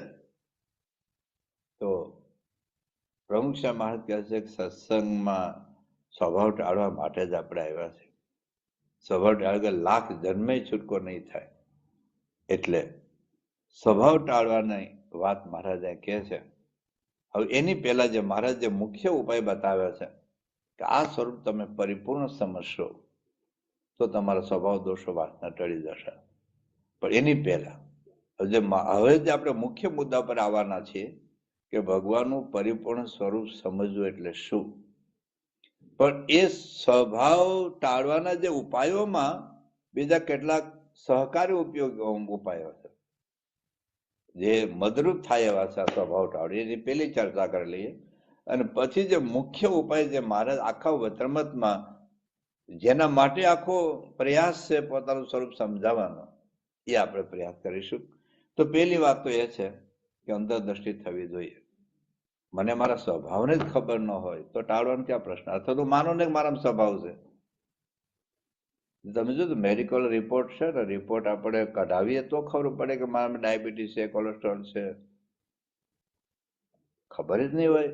બહુ વર્ષો પહેલા આપણે અમદાવાદની અંદર અક્ષર હોસ્પિટલ છે, ત્યાં આપણે TMT મશીન આવેલું. તો મહંત મહારાજ વખતે ત્યાં હતા, બહુ વર્ષો પહેલાની વાત છે. તો આપણે ડૉક્ટર બાદરિયા સાહેબને પૂછ્યું, ક્ષેત્ર સ્વામી કહ્યું તમે આવો, પ્રસાદીનું કરો અને પૂજન કરો. એટલે પછી સ્વામી વખતે મંદિરના કેમ્પસમાં જ આપણી હોસ્પિટલ હતી. એટલે મહંત સાહેબ મારે ત્યાં ગયા અને ચારનું પૂજન બધું કર્યું. એટલે પછી ડૉક્ટર બાદરિયા સાહેબ કે પેલો પ્રયોગ તમારો પર કરીએ. મહંત કે મને કોઈ તકલીફ જ નથી ભાઈ સાહેબ, હું તો કેટલા દાદરા ચડી જાઉં છું. મહંત શરૂઆતમાં જો ને એટલું ફાસ્ટ વોકિંગ કરતા હતા ને, મને જયારે શ્વાસે ચડતું કોઈ તકલીફ જ નથી. તો કે ના, બધા સંતો આગ્રહ કર્યો. એટલે મહંત TMT મશીન ઉપર ચડાવ્યા અને જે બિલાડા નીકળ્યા અંદરથી, પછી તો એન્જિયોગ્રાફી કરાવી, એન્જિયોપ્લાસ્ટ કરીને છેવટે બાયપાસ સર્જરી કરાવવી પડી. પ્રમુખ સાહેબ મહારાજ આપણે મુંબઈમાં બધું ચેકઅપ થયેલું, પછી કે તમે અમેરિકા જાઓ છો તો એન્જિયોગ્રાફી કરાવી લેજો, બાકી આમ તકલીફ જેવું કઈ છે નહીં એમ. અને સ્વામી તો કોઈ આટલી લાંબી ટ્રાવેલિંગ કરતા જ નતા, પણ સ્વામીને ખબર હશે બધી. એટલે લંડન ઉતર્યા ને સીધા અમેરિકા ગયા અને પછી એન્જિયોગ્રાફી કરાવ્યું તો તાત્કાલિક બાયપાસ સર્જરી કરવાની જરૂર પડી. અમારે એક સંત હતા, ધામમાં જતા રહે. એવું કે આપણે મેડિકલ ચેકઅપ કરાવ્યું તો અમને ડાયાબિટીસ નાખી દે, કોલેસ્ટ્રોલ નાખી દે ને આપણે ચિંતા ન કરે, મેડિકલ ચેકઅપ કરાવવું જ નહીં. એ કરાવતા જ નહોતા. તાવ તો દવા લઈ લે પણ મેડિકલ ચેકઅપ ન કરાવે. અને એમાં જ અચાનક એટેક આવીને ધામમાં જતા રહે. એટલે આ ચેકઅપ તો કરાવવું જ પડે. તો એમ આપણું પણ ચેકઅપ કરાવવું પડે. મહારાજે નામું રાખવાની વાત કરી છે, પ્રથમ 38 સારંગપુરનું 18મું. મારામાં સત્સંગમાં આવ્યો ત્યારે કેટલા સ્વભાવ દોષો વાસના હતા ને અત્યારે કેટલા છે એનો વાંધો નહીં, પણ ખબર તો પડવી જોઈએ ને. આપણા ઘરમાં જેમ સાપ દેખાય તો સારું કે નહીં? ચાલો, આપણા ઘરમાં સાપ દેખાય તો સારું કે નહીં? છે તો ખરો, દેખાય તો ખબર પડે કે ભાઈ આપણે નીચે ન સુઈ જવાય, નાના બાળકો નીચે ન ઉડાવાય, આપણને બીક પકડતા બીક લાગે તો જે સાપને બધી રિસ્ક્યુ કરતા હોય, સાપ પકડતા હોય એને બોલાવીને આપણે સાપ પકડાઈને બહાર આપણે નાખી આવીએ. એમ સાપ દેખાય તો સારું, આપણે ખબર પડે કે એનાથી આપણે ડરતા રહીએ અથવા તો એને ઘરમાંથી કાઢીને આપણે બહાર નાખી આવીએ. એમ આપણામાં સ્વભાવ છે, ખબર તો પડવી જોઈએ. નામાની વાત લખી છે. પછી બીજી વાત મહારાજે કરે છે, શત્રુભાવ. જ્યાં સુધી આપણા સ્વભાવનો વિશે મિત્રતા હશે ત્યાં સુધી ટાળવાનો વિચાર જ નહીં આવે. એ મારા શત્રુ છે. આપણે પત્ની શત્રુ લાગે, પતિ શત્રુ લાગે, સાસુ શત્રુ લાગે, વહુ શત્રુ લાગે, કોકને સંતો શત્રુ લાગે, સંતોના હરિભક્તો કાર્યકર્તાઓ શત્રુ લાગે, આપણે બીજો હેરાન કરતા લાગે. આપણને આપણા સ્વભાવ હેરાન કરે લાગતું જ નથી, બીજા હેરાન કરે છે આપણને એવું લાગે. હકીકતમાં જો અંતરદર્શી કરીએ તો આપણને આપણા સ્વભાવ જ હેરાન કરે. તમે મને થપ્પડ મારો અને મને ખોટું લાગે તો વાંક કોનો છે? તમે તો થપ્પડ મારી, પણ મને ખોટું કેમ લાગ્યું? મારો દેહ ભાવ છે, મારો અહંકાર છે. તમે મારી ટીકા કરો, નિંદા કરો, મને દુઃખ લાગે એનું કારણ મારો સ્વભાવ છે. તો મને આ મારી ટીકા કેવાય એ ભલું કરે, તું હું કાં છાનો માનો રે ને ભાઈ સાહેબ, તને ખોટું કેમ લાગ્યું? કારણ કે મારામાં અહંકાર છે. તો મારો કોનામાં કેટલો વાંક છે જોવા કરતા મારામાં વાંક કેટલો છે જુઓ. એમ તમે ઘરમાં હોય, મમ્મીને 40 પથરી હોય, પપ્પાને 80 પથરી હોય, વાઈફને 99 પથરી હોય, મોટા ભાઈને 35 પથરી હોય, નાના ભાઈને 33 પથરી હોય, દીકરીને 21 પથરી હોય, ને આપણી કિડનીમાં 1 પથરી હોય, તો કોની પથરી નીકળે તો આપણને શાંતિ થાય? એવું ન કહેવાય કે તારે 40 છે, આ તો 80 છે, આપણે તો 99, મારે તો 1 જ પથરી છે. યાદ રાખજો, અધ્યાત્મ માર્ગ છે ને ન્યાયનો માર્ગ નથી, શાંતિનો માર્ગ છે. કોનામાં કેટલો વાંક એ શોધવા કરતા મારો નાનો વાંક પણ મારે શોધીને દૂર કરવો પડે. ભલે બીજામાં 40 પથરી હોય ઘરમાં, બહુ તો દવાખાને લઈ જવું પડે, દુખાવો તો આપણને નહીં થાય, આપણી પથરી જ આપણે દુખવાની છે. એમ આપણો ક્રોધ આપણે હેરાન કરવાનો છે. કોકને તો ઓછો હેરાન કરશે, આપણને વધારે હેરાન કરે છે. આપણો લોભ, આપણું માન, આપણી ઈર્ષા એ વધારે દુઃખી કરે છે. તો શત્રુભાવનું માર્ગ કે શત્રુભાવ નહીં રાખો તો ટાળવાનો વિચાર જ નહીં આવે. મધ્યનું 15મું વચરામત છે, પ્રથમનું 78મું વચરામત છે, સારંગપુરનું 18 મધ્ય છે. આ મારો શત્રુ છે. બહારના આતંકવાદી કરતા મારું માન મોટો આતંકવાદી છે, મારો ક્રોધ મોટો આતંકવાદી છે, મારી વાસના મોટું ભયંકર આતંકવાદી છે. એ જ મારું નુકસાન નખો મારું એ વાળે છે. તો શત્રુભાવની વાત કરે. ત્રીજી વાત છે દ્રઢ નિશ્ચય કર, મારે ટાળવા. જ્યાં સુધી આપણે નહીં ટાળીએ ને, આપણો સંકલ્પ નહીં તો ભગવાને મદદ નહીં કરે. ભગવાને મદદ નહીં કરે. મારે ટાળવા છે તો પછી આખું આયોજન થશે, બધી વિચાર આવશે. તો જેમ આંખમાંથી કણું કાઢવાનો વિચાર આવે, કિડનીમાંથી પથરી કાઢવાનો વિચાર આવે છે, મારા સ્વભાવ મારે કાઢવો છે, એ દ્રઢ નિશ્ચય નિર્ણય થશે. પછી બીજી વખત મારે શ્રદ્ધાનો વિશ્વાસ. સારંગપુરના 9મા વચનમાં મહારાજ વાત કરે છે કે અતિશય શ્રદ્ધાનો વિશ્વાસ. એક તો પોતામાં, આપણા આત્મામાં બળ છે, આત્મામાં તાકાત છે, આત્મામાં શક્તિ છે, ભગવાનમાં વિશ્વાસ, સત્પુરુષમાં વિશ્વાસ, એના પ્રતાપે કરીને, એમના બળે કરીને હું સ્વભાવ દોષો ટાળી શકી. તો અતિશય શ્રદ્ધાનો વિશ્વાસ. મહારાજ એવું કહે છે કે છતે દેહ બ્રહ્મરૂપ થઈ જાય. સારંગપુરનું 9મું વચરામત છે. સારંગપુરનું 18મું વચરામત. એક તો પોતે શ્રદ્ધાવાન હોય અને સત્પુરુષ સાચા મળે અને એના વચનમાં શ્રદ્ધાવાન થાય તો ગમે તેવા કામાદિક દોષો ટળી જાય અને ધર્મ જ્ઞાન વૈરાગ્ય ભક્તિ આદિ ગુણો સિદ્ધ થાય છે. એ વાત મારે સારંગપુરના 18માં વાત કરે છે. તો શ્રદ્ધાનો વિશ્વાસ. પછી આવશે સ્વાર્થ અને ખપ. જેની પાસે સ્વાર્થ હોય ને આપણે કેટલા નમતા રહીએ, બાપના ન નમીએ, પણ જેની પાસે સ્વાર્થ હોય ને આપણે પગે લાગીએ, ભાઈ સાહેબ આપણે કરીએ, માફી માગી લઈએ. સ્વાર્થ, ખપ. મહારાજે 2 વચરામની વાત કરી છે. એક તો અંત્ય 24, અંત્ય 27 કે જીવ સાથે જડાઈ ગયેલો હશે સ્વભાવ, એકરસ થઈ ગયો હશે જીવ સાથે, પણ જેને ખપ હોય, જેને ભગવાન સંતોનો સ્વાર્થ હોય તો એ ટાળશે. જો સ્વભાવ ટાળવાનો વિચાર નહીં આવે ત્યાં સુધી ખપ જ નથી. મારે પ્રથમના 57માં તમે શિવાનંદ સ્વામીનો પ્રશ્ન છે કે આ સ્વભાવ કેમ ટાળવાનો ખપ છે તો ટળતા કેમ? મારે કે ખપ જ નથી, ખપ જ નથી. ઝાટકો એક કાપી નાખ્યો, ખપ જ નથી ટાળવો. શત્રુભાવ ક્યાં છે તમને? શત્રુભાવ હોય તો ટાળવાનો ખપ આપણને જાગે. તો ટૂંકમાં ખપ હોય. પછી સાંખ્ય વિચાર, દેહ અને જગત નાશવંત છે, દુઃખરૂપ સત્ય મૂકીને જવાનું છે, કરોડો જન્મથી ભોગવ્યું છે, તૃપ્તિ થવાની નથી. આ વાત બધી મહારાજ વચરામતમાં કરી છે.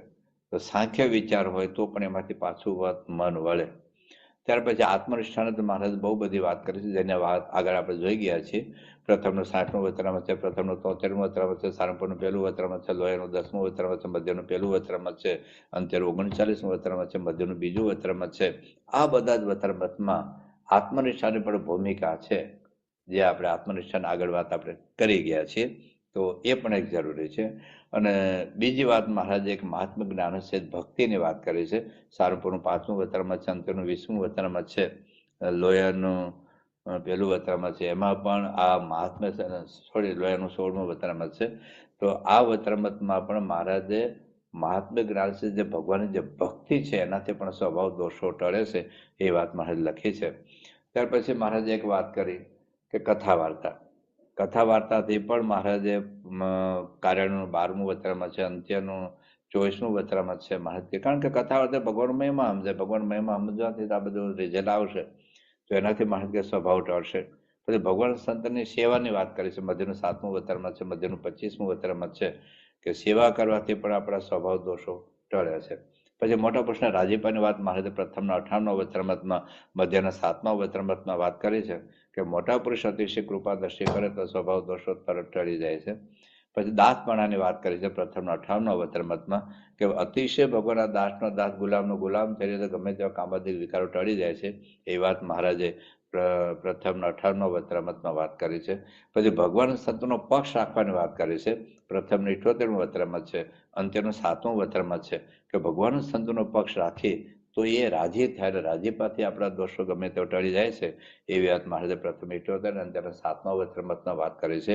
બીજું મહારાજ કહ્યું કે ઇન્દ્રિયો અંતઃકરણ દેહનો થોડું દંડ દેતા શીખીએ. એમ આંખ માગે આ જોયે બધું જોવા નહીં આપવાનું, કાન માગે બધું સાંભળ્યા નહીં કરવાનું, જીભ માગેલું ખાયા નહીં કરવાનું, થોડુંક રોકવાનું, થોડુંક બ્રેક મારે, થોડુંક દંડ દેવાનો, દેહ દમન કરવાનું. તો એ વાત મહારાજે લોયાના પહેલા વચરામૃત, કાર્યનું 3જું વચરામૃત છે, લોયાનું 8મું વચરામૃત છે, સારંગપુરનું 2જું વચરામૃત છે, પંચાણનું 3જું વચરામૃત છે. આ બધા વચરામૃતમાં ઇન્દ્રિયો અંતઃકરણ સમજાવવાનું છે, જે માગે એ આપે જ રાખો તો પછી હેરાન કરે જ આપણને. ત્યાર પછી એક વાત કરી છે મહારાજે થોડુંક પુરુષાર્થ પણ કરવો પડશે. સારંગપુર 11મું વચરામૃત છે, મધ્યનું 12મું વચરામૃત છે, એમાં થોડોક આપણો પુરુષાર્થ સ્વભાવ ટાળવાનો આપણે પ્રયત્ન કરવો પડશે. અને એક પ્રાર્થનાની વાત મહારાજ કરે છે, પ્રથમનું 48મું વચરામૃત છે, 95નું 3જું વચરામૃત છે, અને એ બધા વચરામૃતની અંદર મહારાજે સ્વભાવ દોષો વાસના ટાળવાની વાત કરી છે. તો મુખ્ય વાત આપણી હવે આવે છે, આ બધા સહકારી ઉપયોગો છે, આ બધા સામાન્ય ઉપાયો છે, પણ મુખ્ય વાત હવે શ્રીજી મહારાજ આપણને સમજાવે છે. આ બધા ઉપાયોમાં કેટલુંક ઉપયોગી છે, કેટલુંક આવશ્યક છે, કેટલુંક અનિવાર્ય છે. બટેટાના શાકમાં જેમ ધાણા ઉપયોગી છે, મીઠું આવશ્યક છે, એમ પણ બટેટા અનિવાર્ય છે. તો અનિવાર્ય શું છે? ભગવાનનું સ્વરૂપ સમજવું.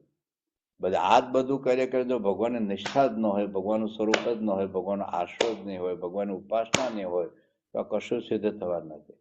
એ પછી બધું સિદ્ધ થાય. તો ભગવાનનું મહાત્મ્ય જ્ઞાન સહિત નિશ્ચય એ હવે મહારાજ આપણને સમજાવે છે. શ્રીજીમાં શું કહે છે? બધા હવે આપણે મૂળ મુદ્દા પર આવીએ છીએ. મહારાજ એવું કહે છે કે આ સ્વરૂપને તમે પણ દેખો છો, પણ પરિપૂર્ણ સમજવામાં આવતું નથી. શ્રીજી મહારાજ આપણે એ વાક્ય ફરી વખત આપણે વાંચીએ. જો મહારાજ આપણને શું કહે છે, હવે આપણે આખી કથા આના પર જશે. હવે તો મહારાજ એવું કહે છે કે આ સ્વરૂપને તો તમે પણ દેખો. શું કહે છે? જો જ્યારે એ સ્વરૂપ જેને જાણ્યામાં આવે તો તેને જેમ અમને કોઈ વિશેષ સંબંધી સુખમાં આસક્તિ નથી. મહારાજની જેવા થઈ ગયેલા આપણે વિચાર તો કરો. મહારાજ કે અમારી જેમ કોઈ વિશેષ સંબંધી સુખમાં આસક્તિ નથી, તેમ તે પુરુષને પણ ક્યાંય આસક્તિ રહે જ નહીં. અને તે સ્વરૂપને તો તમે પણ દેખો છો. હવે આકાશમાં રહેલા ભગવાનની વાત નથી, પાતાળમાં રહેલા ભગવાનની વાત નથી, અણુમાં રહેલા ભગવાનની વાત નથી. મહારાજ કે તમે દેખો છો. હવે સામે પરમહંસો એની સામે કોણ? અંબા માતા બેઠા હતા, ખોડિયાર માતા બેઠા હતા, શંકર ભગવાન બેઠા હતા, હનુમાન દાદા બેઠા હતા, ગણપતિ દાદા બેઠા હતા, રામ ભગવાન બેઠા હતા, શંકર ભગવાન બેઠા હતા. કોણ બેઠું હતું? હવે જે પરમહંસો સામે બેઠા છે તો કોને જોતા હતા? બીજા કોઈ ભગવાન હતા નહીં, કોઈ બીજી મૂર્તિઓ નથી. આ તો મહારાજ દાદા ખાતે દરબારમાં બેઠા છે, ઓશીમાં બેઠા છે, થાંભલે બેઠા છે. ત્યાં તો કોઈ બીજી મૂર્તિઓ હતી નહીં વખતે. તો એ સ્વરૂપને તમે પણ દેખો છો એટલે મહારાજ હવે પોતાની વાત ઉપર આવી ગયા છે. એ સ્વરૂપને તમે પણ દેખો છો, પણ તમારા સમજ્યામાં પરિપૂર્ણ આવતું નથી સમજતા. મહારાજ કે મારે એવો આક્ષેપ નથી, કંઈક તો સમજો છો ભાઈ. નહીં તો મારું પૂજા ન કરતા હોત, મારો તિલકકારો ન કરતા હોત, તમે સેવા ન કરતા હોત, ભક્તિ ન કરતા હોત, સમર્પણ ન કરતા હોત, પરમહંસો કેટલા દુઃખો વેઠા, કેટલા હેરાન થયા, બાબા કેટલા માર્યા, પણ છતાં મહારાજનો આશરો છોડ્યો નથી. મહારાજ કેટલી કસોટી કરી, 108 પ્રકરણમાંથી પસાર થયા. મોટા મોટા પરમહંસો હતા, છતાં મહારાજને ભગવાન તરીકે માન્યા છે, આશરો રાખ્યો છે, નિષ્ઠા રાખી છે. તો કંઈક તો સમજો જ છો. પણ મહારાજ કહે છે શું? કે પરિપૂર્ણ સમજવામાં આવતું નથી. અને જ્યારે એ વાર્તા સમજવામાં આવશે પરિપૂર્ણ, ત્યારે પંચ વિષય કે કામ ક્રોધાદિક સ્વભાવ જીત્યામાં પ્રયાસ થશે નહીં. આજે મારે હું ખુરશી ઉપર બેઠો છું ને જે ટાંકડી લેવી હોય ને તો થોડોક તો પ્રયાસ કરવો પડે. મારે કે જરા પ્રયાસ નહીં કરવો પડે. સૂર્ય ઉગ્યો તો અંધારું જતો રહે, પછી અંધારાને કાઢવા માટે ધક્કો ન મારવો પડે, લાકડીથી મારવું ન પડે. સૂર્ય ઉગ્યો એટલે અંધાર જાય જ. એમ અંતરમાં એ આ જ્ઞાનનો પ્રકાશ થયો, પરબ્રહ્મનું સ્વરૂપ ઓળખાયું, તો આ કામ ક્રોધાદિક સ્વભાવ દોષોનું બધું અંધકાર ઝાટકે નીકળી જાય, પછી કાઢવું ન પડે. માર્ગ સહેજે જીતાઈ જશે. કેટલી જબરજસ્ત વાત કરી છે મહારાજા. આ સ્વભાવ દોષો જીતવાની વાત મહારાજ કહે છે પરિપૂર્ણ સમજવાનું છે. હવે આના ઉપર જ આપણી કથાઓ જશે. તો સમજવું અને પરિપૂર્ણ સમજવું એ બે જુદી વસ્તુમાં કે દેખવું ઘણું બધું દેખાય, પણ દેખાય એટલે સમજવું એ જુદી બાબત. દાખલા કોઈ વ્યક્તિ ઉભો હોય, એ માણસનો આકાર છે. બાપા મહંત સમાજ એક પ્રસંગ બહુ કહેતા. સ્વામી કે દાખલા પ્રમુખ સાહેબ મહારાજ છે, એ બાપાની વાત કરતા હતા પોતે જયારે સદગુરુ રૂપે હતા ત્યારે. કે દાખલા તરીકે કોઈક એવા દૂરના કોઈક દેશોમાં હોય જેને સાધુ ખબર ન હોય, ત્યાં એરપોર્ટ ઉપર પ્રમુખ સાહેબ મહારાજ બેઠા હોય, તો કોઈકને શું લાગે કે માણસ છે. માણસ તો છે જ, માણસનો આકાર છે. પણ જેને થોડોક હિન્દુ ધર્મનો પરિચય હોય કે આ તો હિન્દુના એક સાધુ છે, કારણ કે ભગવા કપડા પહેરા એટલે હિન્દુ ધર્મના સાધુ છે એ ખબર પડે. વધારે કોઈ નજીક હોય તો આ તો સ્વામિનારાયણ સાધુ છે એ ખબર પડે. વધારે કોઈ નજીક હોય તેને એવું લાગે તો BFS ના સાધુ છે. વધારે કોઈ નજીક એમ કે આ તો એક સારા પવિત્ર સંત છે. ભલે કોઈ કે ભાઈ આ સંસ્થાના પ્રમુખ છે, આ સંસ્થાના ગુરુ છે. પણ જેમ જેમ નજીક આવતા જાય, એક જ વ્યક્તિને જોનાર તો કેટલા જુદા જુદા દ્રષ્ટિકોણથી જોયા છે. કોઈ માણસ ઉભો હોય, માણસને ખબર પડે, પણ એ નામ મને ન ખબર હોય, કઈ જ્ઞાતિનો એક ખબર હોય, કઈ જાતિનો એક ખબર હોય. ધારો કે બ્રાહ્મણ છે ખબર પડે, પણ બ્રાહ્મણને કેટલા પેટા પ્રકાર છે. પટેલો ખબર પડે, પટેલ જો કડવી પટેલ હોય, લેવા પટેલ હોય, પછી કડવા પટેલ હોય, ધોળિયા પટેલ હોય, નાયકા પટેલ હોય, કોળી પટેલ હોય, કેટલી બધી. અને એમાં લેવા પટેલના પાસે કેટલી બધી સરનેમ હોય, ડોબરિયા હોય, વૈષ્ણવ હોય, કાલરિયા હોય, ઓહો એટલી બધી સરનેમ છે. એના પછી જુદા જુદા હોય, ચરોતર ના હોય તો 6 ગામના હોય, 12 ગામના, 27 ગામના હોય, બસ જુદું જુદું મંડળ હોય જ બધું. હવે કોઈ માણસ તો ખબર, પણ પાછો એ ડોક્ટર છે. કોઈ કે ભાઈ ડોક્ટર છે, પણ ડોક્ટરમાં હોમિયોપેથિક ડોક્ટર છે, આયુર્વેદિક ડોક્ટર છે, એલોપેથિક ડોક્ટર છે, ફિઝિયોથેરાપી ડોક્ટર છે. એલોપેથીમાં પણ પાછા કોઈ ખાલી MBBS છે, અથવા ખાલી MD છે, MS છે. MS આંખના સર્જન છે, ઓર્થોપેડિક સર્જન છે, હાર્ટના સર્જન છે. હાર્ટના સર્જન છે, પણ એમાં બાયપાસ સર્જરી કરનારા છે, હાર્ટ ટ્રાન્સપ્લાન્ટ કરનારા છે. ડોક્ટર તો હોય, પણ ઘણી વખત 40% વાળા ડોક્ટર હોય, 90% વાળા ડોક્ટર હોય. એક ડોક્ટર એવું કે ઇન્જેક્શન મારે તો મહિનો દુખે, એક ડોક્ટર તો આપણને ખબર ન પડે ઇન્જેક્શન મારે છે. એક ડોક્ટર એવું જેને 100માંથી 99 ઓપરેશન ફેલ જાય, એક ડોક્ટર એવું કે જેને 1 ઓપરેશન ફેલ ન જાય. બધા ડોક્ટર જ કહેવાય. પણ પરિપૂર્ણ જાણવું એટલે કેટલું બધું ઊંડા ઉતરવું પડે, એટલું બધું ઊંડા ઉતરવું પડે. કોઈ એન્જિનને કેટલી કોઈ જુદી જુદી બ્રાન્ચીસ છે. ભાઈ નેતા છે એટલે કોણ છે? સરપંચ નેતા કહેવાય, ધારાસભ્ય નેતા કહેવાય, સાંસદ નેતા કહેવાય, પછી મુખ્યમંત્રી નેતા કહેવાય, વડાપ્રધાને ઘણા હોય, પણ વડાપ્રધાન કેટલા પ્રકાર છે. તો એવી રીતે સાધુમાં ઘણું બધું હોય છે બધું. તો શ્રીજી મહારાજ કહે છે કે મને પરિપૂર્ણ સમજો. જોનાર ઘણું આપણે એમ લાગે આપણે રામ ભગવાનના વખતમાં તો મજા પડી જતા. રામના વખતમાં રામના જોનારા રાવણ હતા. ભાઈ રામ ભગવાન રાવણ જોવે અને સબરીબાઈ જોવે, બે હરખા જોતા હતા. એક જ વ્યક્તિ હતા. રામ ને રાવણ કઈ દ્રષ્ટિથી જોતા હતા એ તો તમે પેલા વનવાસી અને કંગાલ ને ભીખાર ને એવી રીતે સમજતા. સબરીબાઈ કેવી રીતે જોતા હતા. એટલે કુંભકર્ણ પણ જયારે કુંભકર્ણ જગાડ્યો ને ત્યારે રાવણને શું ઉપદેશ આપે છે સાંભળજો. કેટલું ખરું. પછી તમે યુદ્ધના મેદાનમાંથી ઇન્દ્રજીત એ જે આવ્યો ને રાવણને કહે છે કે ભાઈ આ લક્ષ્મણ અને રામ સામાન્ય નથી ભાઈ સાહેબ, મારા કોઈ શત્રુ એને બધે પ્રતીક્ષા કરીને જતા રહેશે ભાઈ સાહેબ. બધા જોતા હતા લક્ષ્મણને, બધા જોતા હતા રામને. અરે મંથરાય રામને જોતી હતી, કઈ રામને જોતી હતી. અને પેલો ધોબો હતો એ રામને જોતો હતો ને એ સીતાજીને જોતા હતા. હવે તેની પ્રજા જોતા હતા ને, પણ જોવા જોવામાં ફેર છે ભાઈ સાહેબ. એમ કૃષ્ણ ભગવાન એનો મામો કંસ કેવો જોતો હતો, એનો દુશ્મન લાગતો હતો, શત્રુ લાગતા હતા. કંસ જન્મે પેલા હાથ બાળકર મારી નાખ્યા એ જોતા હતા. આખું યાદવ કોણ જોતું હતું? દુર્યોધન જોતો હતો, શકુની જોતો હતો. કર્ણે જોતો, અરે ભીષ્મ પિતામહ જોતા હતા, પણ મનાયું. જયારે શાંતિ દૂત તરીકે ભગવાન કે વિરાટ સ્વરૂપ બતાવ્યું તોય હાર સમજ્યા નહીં, તોય સમજ્યા નહીં. જ્યાં સુધી કૃષ્ણ ભગવાને અર્જુનને વિરાટ સ્વરૂપ ન બધ ત્યાં સુધી તો એ ફોઈના દીકરા સમજતા, એ મામાના દીકરા સમજતા હતા. કારણ કે કુંતી અને બધા પાંડવોના બધા જે 5 ભાઈઓ છે અને કૃષ્ણ મામા ફોઈના દીકરા થાય, તો પોતાના મિત્ર માતા આખા સખાત સખાત કર્યા કરે છે. પણ પછી જયારે વિરાટ સ્વરૂપ બતાવ્યું ત્યારે ઓહો, અને એ પણ ભગવાને કહ્યું કે દિવ્ય તક્ષામી, હું દિવ્ય તક્ષુ દદામ્યહમ. આ તારી આંખથી નહીં દેખાય, દેખાય આપણા જેવા દેખાય, બીજું કશું દેખાય નહીં. પણ દિવ્યતા જોવા માટે એ દિવ્ય ચક્ષુની જરૂર પડે, દિવ્ય ચશ્માની જરૂર પડે. તો એટલા માટે ભાગવતમાં લખ્યું છે દુનિયા તો અભાગણી પણ યાદો તો નિતરામાં અભાવી. રોજ કૃષ્ણ ભગવાન જોતા હશે. એમ સ્વામિનારાયણ ભગવાન જયારે આખા અયોધ્યામાંથી નીકળ્યા ત્યારે નહીં બધા જોતા હોય. રામ પ્રતાપ જોતા, લો કેટલી વાર ઘનશ્યામ મારેલા. એનો તો નાનો ભાઈ હગો ભાઈ સમજીને જ મારતા હતા.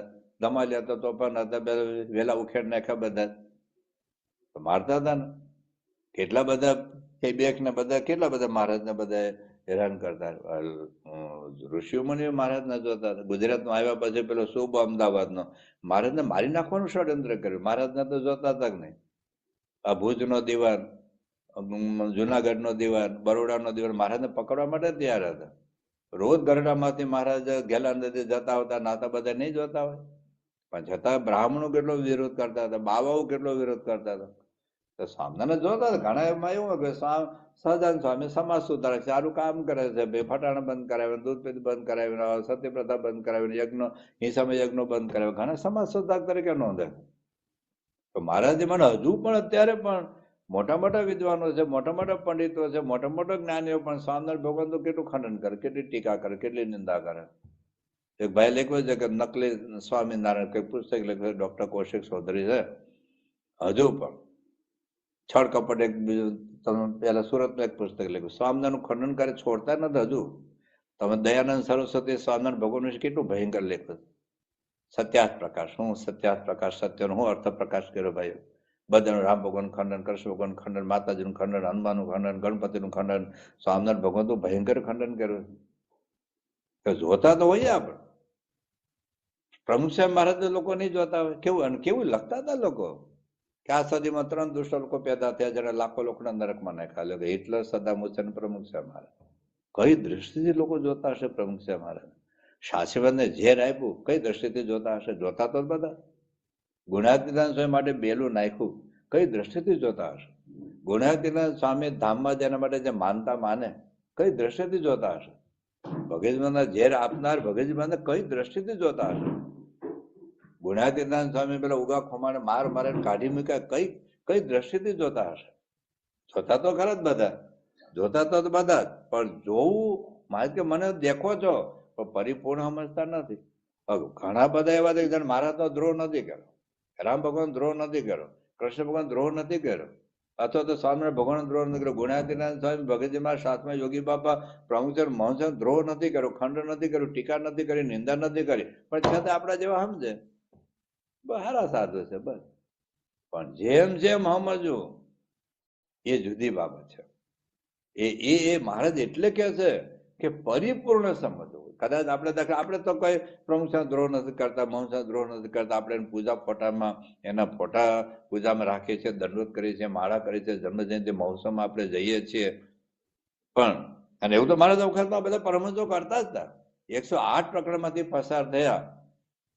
જયારે મહારાજે વાત કરી કે હું જે આમાં જે આત્માનંદ સ્વામી જેવા શૂરવીર કોણ છે, પછી નાથ કહે સંત શુરા, આમાં કોણ કઠણ વ્રત પૂરા, જેવા છે આ આત્માનંદ, એવા હોત બોલો મુનિંદ. પછી સંત ઉઠ્યા જોડી હાથ, જેમ કહો તેમ કરીએ નાથ. કહો તો મટકું ન ભરીએ મીટે, કહો તો ન જમીએ પેટે, કહો તો પીવું તજી દયે પાણી, રહીએ મોન ન બોલીએ વાણી. કેટલી તૈયારી હતી. કહો તો તજીએ ચાદર નો સંગ, રહીએ હિમમાં ઉઘાડે અંગ, કહો તો બેસીએ આસન વાળી, નવ જોઈએ આધે સંભાળી. એમ હિંમત છે મન માયા, તમે કહો તે કે મન દાય. તો મારે તો સમજાવ વગર આટલી તૈયારી હશે ને ખાલી બોલ્યા હું નથી. એ કોઈ પરમહંસો તૈયાર હતા. મુક્તાનંદ સ્વામી મારા કરતા 28-23 વર્ષે મોટા ને છતાંય મહારાજના 108 પ્રકરણમાંથી પસાર થયા. એટલે શું બ્રહ્માંડ એક એક કંતાનું આપ્યું અને જોવા લાગે મારા અનંત કોટી બ્રહ્માંડમાં આખી પૃથ્વી પર નખ જેટલો બીજો ભગવાન નથી જતો રહેતો. અને એક બાજુ ગાયકવાડ સરકાર એટલું પ્રલોભન આપે અને છતાં મહારાજ પાસે રહ્યા. તો કઈક તો મહારાજને સમજતા હતા, પણ મહારાજને એ કહે છે પરિપૂર્ણ નથી સમજતા. બસ શબ્દ પરિપૂર્ણતાનો. ગુણાતીના વાતમાં આવે છે ને કે એક ભરવાને પથ્થર ચમકતો મળ્યો, બહુ સારો ચમકતો. એની માનીતી બકરી હતી ને એને ડોકે બાંધ્યો. તો શહેરનો કોઈ વેપારી જોઈ ગયો કે ભાઈ આ ભરવાડના હારાને ખબર નથી, પણ આ કિંમતી વસ્તુ છે. તો પથ્થર માગે તો આપે નહીં, એટલે બકરી વેચાતી લઈ લીધી. કે બકરીને વેચવી છે પણ અમે નથી વેચ્યું, પણ તો એ ભાવ હું બોલ ને કે 5 રૂપિયા. કે લે હું 200 રૂપિયા આપું. 5 રૂપિયાને બદલે 200 રૂપિયાની બકરી લઈ આપી દીધી. આપણે બીજી ઘણી બધી 5 રૂપિયાની કેટલી બધી બકરી આવી જશે, તો આપી દીધી. એને તો પેલો પથ્થર જ લેવો હતો, દૂર જઈને પથ્થર લઈ લીધો, બકરી છોડી દીધી. એ પથ્થર જેમ બહાર વેચ્યા હતા તો કેટલા બધા રૂપિયા મળ્યા. પછી આગળ મળ્યો, ત્રીજી જગ્યાએ, ચોથા ગયા. પછી એક ભાઈ ત્યાં એ ધણસ વસ્તુ આવી તો એક છોકરાને એનો બાપ કે બહાર ગયેલો, તો છોકરાને બતાવે તારે ધણસ લેવી છે. ધણસ એટલે વસ્તુ. તો કે હા. તો કેટલા પૈસા આપશો? કે તમે 100 મજૂરો કરો, 100 મજૂરો કરો. અને પેલા રોકડા રૂપિયા હતા બધા, અને ટોપલા ભરી ભરીને તમે સવારથી સાંજ સુધી લઈ જાઓ. તો પેલો તો ખુશ થયો. 100 મજૂરો સવારથી સાંજ સુધી ટોપલા ભરી ભરીને પૈસા લઈ જાય. એટલે ગામના લોકોને લાગ્યું કે આ છોકરો હારો ગાંડિયો થઈ ગયો લાગે, આટલા બધા પૈસા એટલી નાની વસ્તુ માટે આપી દેવાય. તો આખો દિવસ પેલા પૈસા લઈ ગયા. 2-3 દિવસ પછી એને બાપ આવ્યો. તો ગામના લોકો કે તારો છોકરો તો ગાંડો થઈ ગયો, એક સાદી વસ્તુ લેવામાં 100 મજૂરો આખો દિવસ ટોપલા ભરી ભરીને પૈસા લઈ ગયા, એટલું બધું આપી દીધું, તારો ખજાનો ખાલી કરી નાખ્યો. એને બાપે પૂછ્યું, દીકરા બેટા કઈ ધણસ લીધી? તો કે આ.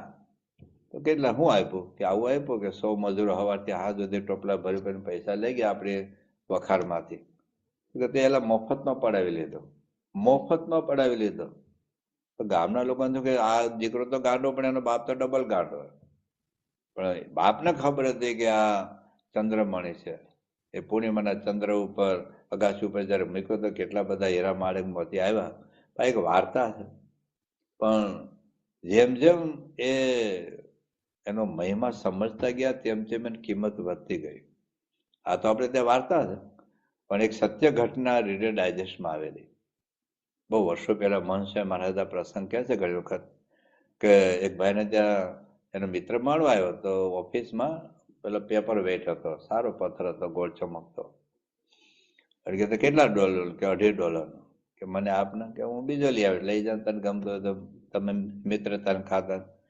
પૈસા નહીં મારા તરફથી ભેટ. કે ના, ભેટ નહીં, હું તને $2.5 આપી દઉં. પછી એમ કરતા કરતા એને કઈક $20,000 ગયો, $40,000 ગયો, પછી કઈ $60,000 ગયો.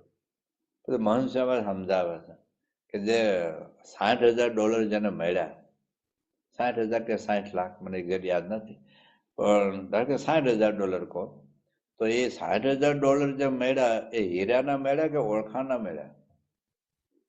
પેલા તો $2.5 જ મળ્યા, પછી $10 મળ્યા, પછી કઈક $1,000 મળ્યા, પછી 20,000, 40,000.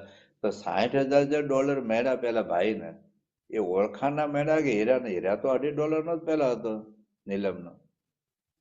આ તો આપણને ઘટના બને છે, એક બહુ અદભુત ઘટના બને છે બેંગ્લોરમાં. બેંગ્લોરમાં એક વકીલ હતા વિદ્યારાજ, અને આપણે બહુ વર્ષો પહેલા વિજયનગર એક બહુ સમૃદ્ધ રાજ્ય હતું, પણ આ મુસ્લિમ લોકોએ મહિનાઓ સુધી લૂંટ્યું હતું, અને એ ત્યાં જે રાજાઓ હતા ત્યાંથી ભાગી ગયા. એના વંશમાં આ વિદ્યારાજ આવે. હવે એની પાસે કેટલાક શાલિગ્રામ હતા વર્ષોથી, અને આ બધો વકીલ એટલે શાલિગ્રામમાં તો શું ગોળ પથ્થર જ હોય, એટલે એમાં કઈ હાથ પગ મોઢું આંખ કાંઈ કશું દેખાય નહીં. મૂર્તિમાં જેને શ્રદ્ધા ન હોય, જેમાં આંખ કાન નાક બધું દેખાય, તો શાલિગ્રામમાં થાળ ધરાવો અને પૂજન કરવું અને એને ચાંદલા કરવા અને પ્રદક્ષિણા કરવી અને આરતી ઉતારવી, એવા આજના લોકોને કઈ બહુ શ્રદ્ધા નહીં. એટલે એને કબાટ ન રાખેલા. એના પત્ની કહે ભાઈ આપણે અન્નપૂજા રખાય નહીં, તો તમે કા મંદિરમાં આપી દો અથવા તો પૂજા કરો. અને લેડીઝ શું એટલે પીરિયડના બધે પ્રશ્નો હોય એટલે આમ નિત્ય રોજ પૂજા ન કરી શકે, એટલે કે તમે કા પૂજા કરો અથવા મંદિરમાં આપી દો. એટલે મંદિરમાં આપવા ગયા. પેલા એ પગારદાર પૂજારીઓ હતા, ભાઈ અમારે તો કેટલાક ના નવરાવા, ભાઈ અમારે એક બે છે, અમારે રોજ જેટલા તમે નવા મૂકો એટલે અમારે વધારે નવરાવાનું, બધું ખવડાવવાનું, થાળ ધરવાનું, લૂસવાનું, તમે લઈ જાઓ. તો પાછા લઈ આવ્યા. પછી એને પત્ની છે ને ક્યાંક બહાર ગયા હશે, એને કાચ પેપરથી ઘસ્યું આ થોડુંક આમ, કે આ કઈ જુદું લાગ્યું એને. પછી ગામને કઈ ઝવેરી બતાવ્યું ખાનગીમાં, એને પત્નીને ખબર ન પડે, ખિસ્સામાં લઈ ગયા બતાવ્યું. હવે આની કિંમત બહુ છે, હું કિંમત કહી શકતો નથી, પણ કિંમત બહુ મોટી છે, તમે છેતરાય ન જતા. પછી કઈક બધી પેલા જ્વેલર્સનો કઈક શોરૂમ હતું, કઈક એક્ઝિબિશન, એમાં ફ્રાન્સના કઈ પરદેશના કોઈ ઝવેરી આવેલા, એને બતાવ્યું. તો કિંમત તો બહુ જ મોટી છે, તમે ગૂગલમાં તપાસ કરજો. ગૂગલમાં આ વિદ્યારાજે લગભગ 1700 કરોડ રૂપિયા, એ જમાનામાં 1700 કરોડ, લગભગ 10, 12, 15 વર્ષ પહેલા બધું છાપવામાં આવ્યું હતું, 1986-85માં. તો 1700 કરોડ રૂપિયા ઘરમાં જ હતા, બધા જોતા હતા, મૂકી રાખ્યા હતા કબાટમાં. ખબર પડી, હવે ભારતમાં તો બધું પ્રશ્નો થઈ જાય, એટલે કે અમેરિકામાં એનો દીકરો છે અને ક્યાંક સેફ ડિપોઝિટમાં મૂકેલા છે. પણ મૂળ શું છે, જોવું આજે કોઈ અભણ જોવે, અને જે કમ્પ્યુટરને જાણતો એ કમ્પ્યુટરને જોવે, જુદું છે ને. હાવ અભણ માણસ હોય, એક આગળ ચેક લખ્યો હોય જેમાં $1 કરોડ કે કરોડ રૂપિયાનો ચેક લખ્યો હોય, પણ નાનો બાળક જોવે અને કોઈક અભણ જોવે, એને ચેકની ખબર છે એ જોવે. એમ અત્યારે મહારાજ એ કહે છે કે તમે મને જુઓ છો તો ખરા, મને દેખો છો તો ખરા, પણ જેમ છે તેમ મને સમજતા નથી. તો હવે આપણે સમજવાના છે ભગવાનનું સ્વરૂપ પૂર્ણપણે સમજવું એટલે શું, પરિપૂર્ણ ભગવાનનું સ્વરૂપ સમજવું એટલે શું. કારણ એ જ આ વચરામૃતનું મુખ્ય તાત્પર્ય છે. અત્યાર સુધી આ બધી પૂર્વ ભૂમિકા આપણે બાંધી. હવે આપણે જે આ પરિપૂર્ણ શબ્દ ઉપર જ આપણે ઊંડા ઉતારવાના છીએ કે ભગવાનને પરિપૂર્ણ સમજવા એટલે શું. એ જો પકડાઈ જાય તો પછી મહારાજને જે રિઝલ્ટ લાવવું છે, મહારાજને જે આપણે ગુનાથી મનમુક્ત કરવા છે, અક્ષરધામમાં લઈ જવા છે, આપણા સ્વભાવ દોષો વાસના ટાળવા છે, એને એટલું સહેલું પડે. એને તો ટાળવું છે, પણ આપણા એને જે ઉપાય, દાખલા ડોક્ટરનો આપણે રોગ ટાળવો હોય, પણ દવા ન લઈએ તો. ડોક્ટરની ઈચ્છા છે આપણે રોગ ટાળવો, પણ બે વસ્તુ છે, દવા અને ચરી. કે ભજન નહીં ખાવાનું, હું તો ખાવાનું, તો પછી કેવી રીતે રોગને ટળે? કેવી રીતે? કે દવા લો, કે હું દવા નહીં લઉં, તો કેવી રીતે રોગ ટળે? ભલે ડોક્ટરને 100% ઈચ્છા કે આપણે રોગ ટાળવો છે, પણ એ જે ઉપાય બતાવે છે, ઉપાય આપણે ન અજમાવે, બીજા બધા લાખ જાતના ઉપાયો કરીએ તો નહીં રિઝલ્ટ આવે. તો મહારાજને આપણા સ્વભાવ ટાળવા છે, દોષો ટાળવા છે, એકાંતિક ધર્મ સિદ્ધ કરાવવો છે, બ્રહ્મરૂપ કરવા છે, અક્ષરધામ લઈ જવા છે. પણ એ જે ઉપાય બતાવે, ઉપાય મેં ઘણા બધા આગળ બતાવ્યા, પણ ઉપયોગી, આવશ્યક ને અનિવાર્ય. તો અનિવાર્ય ઉપાય આ છે કે ભગવાનનું સ્વરૂપ જેમ છે તેમ સમજો, યથાર્થ સમજો, પરિપૂર્ણ સમજો. તો પરિપૂર્ણ સમજવામાં ઘણી બધી બાબતો છે, આપણે બધી ડિટેલમાં જવાના છીએ, કારણ કે આપણો મુખ્ય કથાનો હેતુ જ એ છે. તો પેલી બાબત એ છે કે શ્રીજી મહારાજને સર્વ અવતારના અવતારી પરબ્રહ્મ પુરુષોત્તમ નારાયણ અક્ષરધામના અધિપતિ સર્વોપરી સમજવા, આ પેલી બાબત આવે છે. બીજું છે એમનો અસાધારણ મહિમા. આ ભગવાનને સમજ્યા પછી અસાધારણ મહિમા સમજવાનો છે. ત્યાર પછી એ ભગવાન જગતના કરતા હર્તા નિયંતા છે, સર્વ કાળના કારણ છે, એ સમજવાનું છે. ત્યાર પછી એનું અન્વય વ્યતિરેક સ્વરૂપ, એટલે સર્વત્ર અને સર્વમાં છે, છતાં સતત એ વ્યતિરેક એ સમજવાનો છે. પછી સર્વ સુખ માત્રના કારણ, સુખ માત્રનો આધાર, સુખના નિધિ, સુખના મહાસાગર, એ સમજવાનો છે. ત્યાર પછી સદા દિવ્ય અને નિર્દોષ છે, માયા પર છે, ગુણાતીત છે. આ 6 મુદ્દા આપણે જો સમજી શકીએ, શ્રીજી મહારાજના વખતમાં શ્રીજી મહારાજને, અત્યારે મહંત સ્વામી મહારાજ, મહંત સ્વામી ભલે સર્વોપરી અવતારના અવતારી પરબ્રહ્મ પુરુષોત્તમ નારાયણ નથી, પણ એ પરબ્રહ્મ પુરુષોત્તમ નારાયણ આજે મહંત સ્વામી દ્વારા પ્રગટ છે. અને એ આખું બ્રહ્મ અને પરબ્રહ્મ બે પછી કરતા હરતા નિયંતા બને છે. અસાધારણ મહિમા બેનો સમજવાનું, કરતા હરતા બેને સમજવાના, સર્વત્ર સર્વમાં બે છે, સર્વ સુખના નિધિ બે છે, અને સદા દિવ્ય નિર્દોષ એ બે છે. બ્રહ્મ અને પરબ્રહ્મ બે અનાદિથી માયા પર છે. તો પરિપૂર્ણ સમજવામાં આજે 6 મુદ્દા છે, આપણે વ્યવસ્થિત સમજીશું. એમાં પહેલો મુદ્દો છે કે સર્વોપરી સર્વ અવતારના અવતારી, સર્વ કાળના કારણ શ્રીજી મહારાજને આપણે સમજવાના છે. તો સર્વોપરી આપણે સમજીએ એની પહેલા આપણે થોડું અવતારવાદની વાત સમજી લઈએ. દુનિયામાં મુખ્ય 11 ધર્મો છે. એમાં એકમાત્ર હિન્દુ ધર્મ એવો છે જેમાં ભગવાનના અવતારો પૃથ્વી પર આવે છે એવું આપણે માનીએ છીએ. ક્રિશ્ચિયાનિટીમાં અવતારવાદ નથી, મુસ્લિમમાં અવતારવાદ નથી, જૈન ધર્મમાં અવતારવાદ નથી, બૌદ્ધ ધર્મમાં અવતારવાદ નથી. એવા પછી તમે યહૂદી ધર્મમાં અવતારવાદ નથી. લાઓસ છે, કન્ફ્યુશિયસ, આવા જુદા જુદા ધર્મ દુનિયામાં છે. પણ અવતારવાદનો સ્વીકાર એકમાત્ર હિન્દુ ધર્મમાં છે. એની આપણા પરની કરુણા છે, આપણા પરનો પ્રેમ છે, આપણા પર લાગણી છે. અકબર બીરબલની વાત આપણે સાંભળી છે, આપણે વાત કહેતા નથી, પણ મૂળ વાત એટલી છે કે એ આપણા પરનું કરુણા છે, પ્રેમ છે. એટલે ભગવાન કૃષ્ણ ગીતામાં લખ્યું છે કે યદા યદા હિ ધર્મસ્ય ગ્લાનિર્ભવતિ ભારત અભ્યુત્થાનમ ધર્મસ્ય તદાત્મનમ સૃજામ્યહમ પરિત્રાણાય સાધુના વિનાશાય ચ દુષ્કૃતામ ધર્મ સંસ્થાપનાર્થાય સંભવામિ યુગે યુગે. તો યુગ યુગની અંદર અવતારો થાય છે. તો કેટલા અવતારો થયા, કયા કારણોસર થયા? મોટા ભાગે જે ભગવાને કહ્યું કે અધર્મનો ફેલાવો થાય ત્યારે અધર્મનો નાશ કરવા માટે, ધર્મની સ્થાપના કરવા માટે, અસુરોનો નાશ કરવા માટે અને ભક્તોની રક્ષા કરવા માટે ભગવાન પૃથ્વી પર પ્રગટ થાય છે. તો એમાં કેટલા અવતારો થાય છે? જુદા જુદા શાસ્ત્રોમાં જુદું જુદું, કોઈ જગ્યાએ 7 અવતાર, કોઈ જગ્યાએ 9 અવતાર, કોઈ જગ્યાએ 10 અવતાર, કોઈ જગ્યાએ 11 અવતાર, કોઈ જગ્યાએ 24 અવતારોનું નિરૂપણ શાસ્ત્રોમાં જુદી જગ્યાએ લખ્યું છે. તેમાં મુખ્ય આપણે દશાવતારના આપણે વધુ માનીએ છીએ. તો પહેલો અવતાર મત્સ્ય અવતાર, કુર્મ અવતાર, કુર્મ એટલે કાચબો, મત્સ્ય અવતાર, કુર્મ અવતાર, વરાહ અવતાર, નૃસિંહ અવતાર, વામન અવતાર, પરશુરામ, રામ ભગવાન, કૃષ્ણ ભગવાન, બુદ્ધ અને કલ્કી.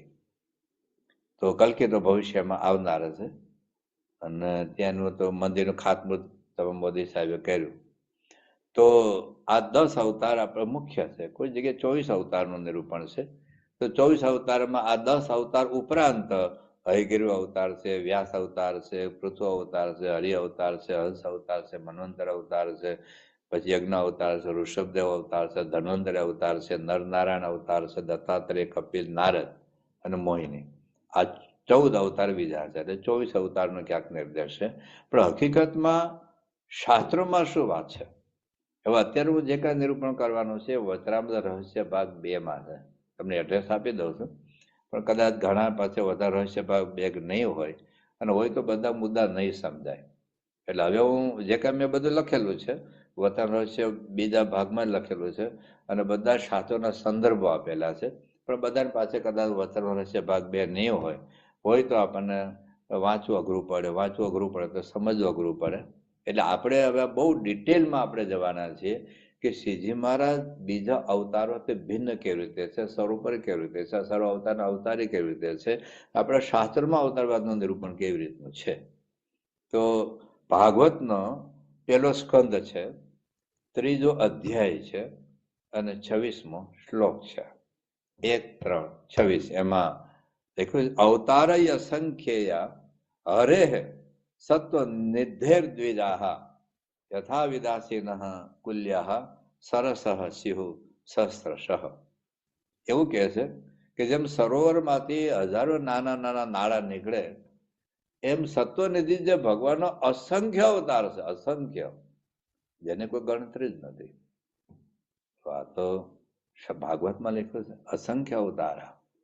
પછી સ્કંદ પુરાણની અંદર વાસુદેવ મહાત્મ્ય ગ્રંથ છે, એમાં 24મો અધ્યાય અને 63મો શ્લોક છે. એમાં એવું લખ્યું છે, અવતારા ભગવતો ભૂતા ભાવ્યશ્ચ સંતિ યે કર્તુમ ન શક્યતે તેષામ સંખ્યા વિશારદૈઃ.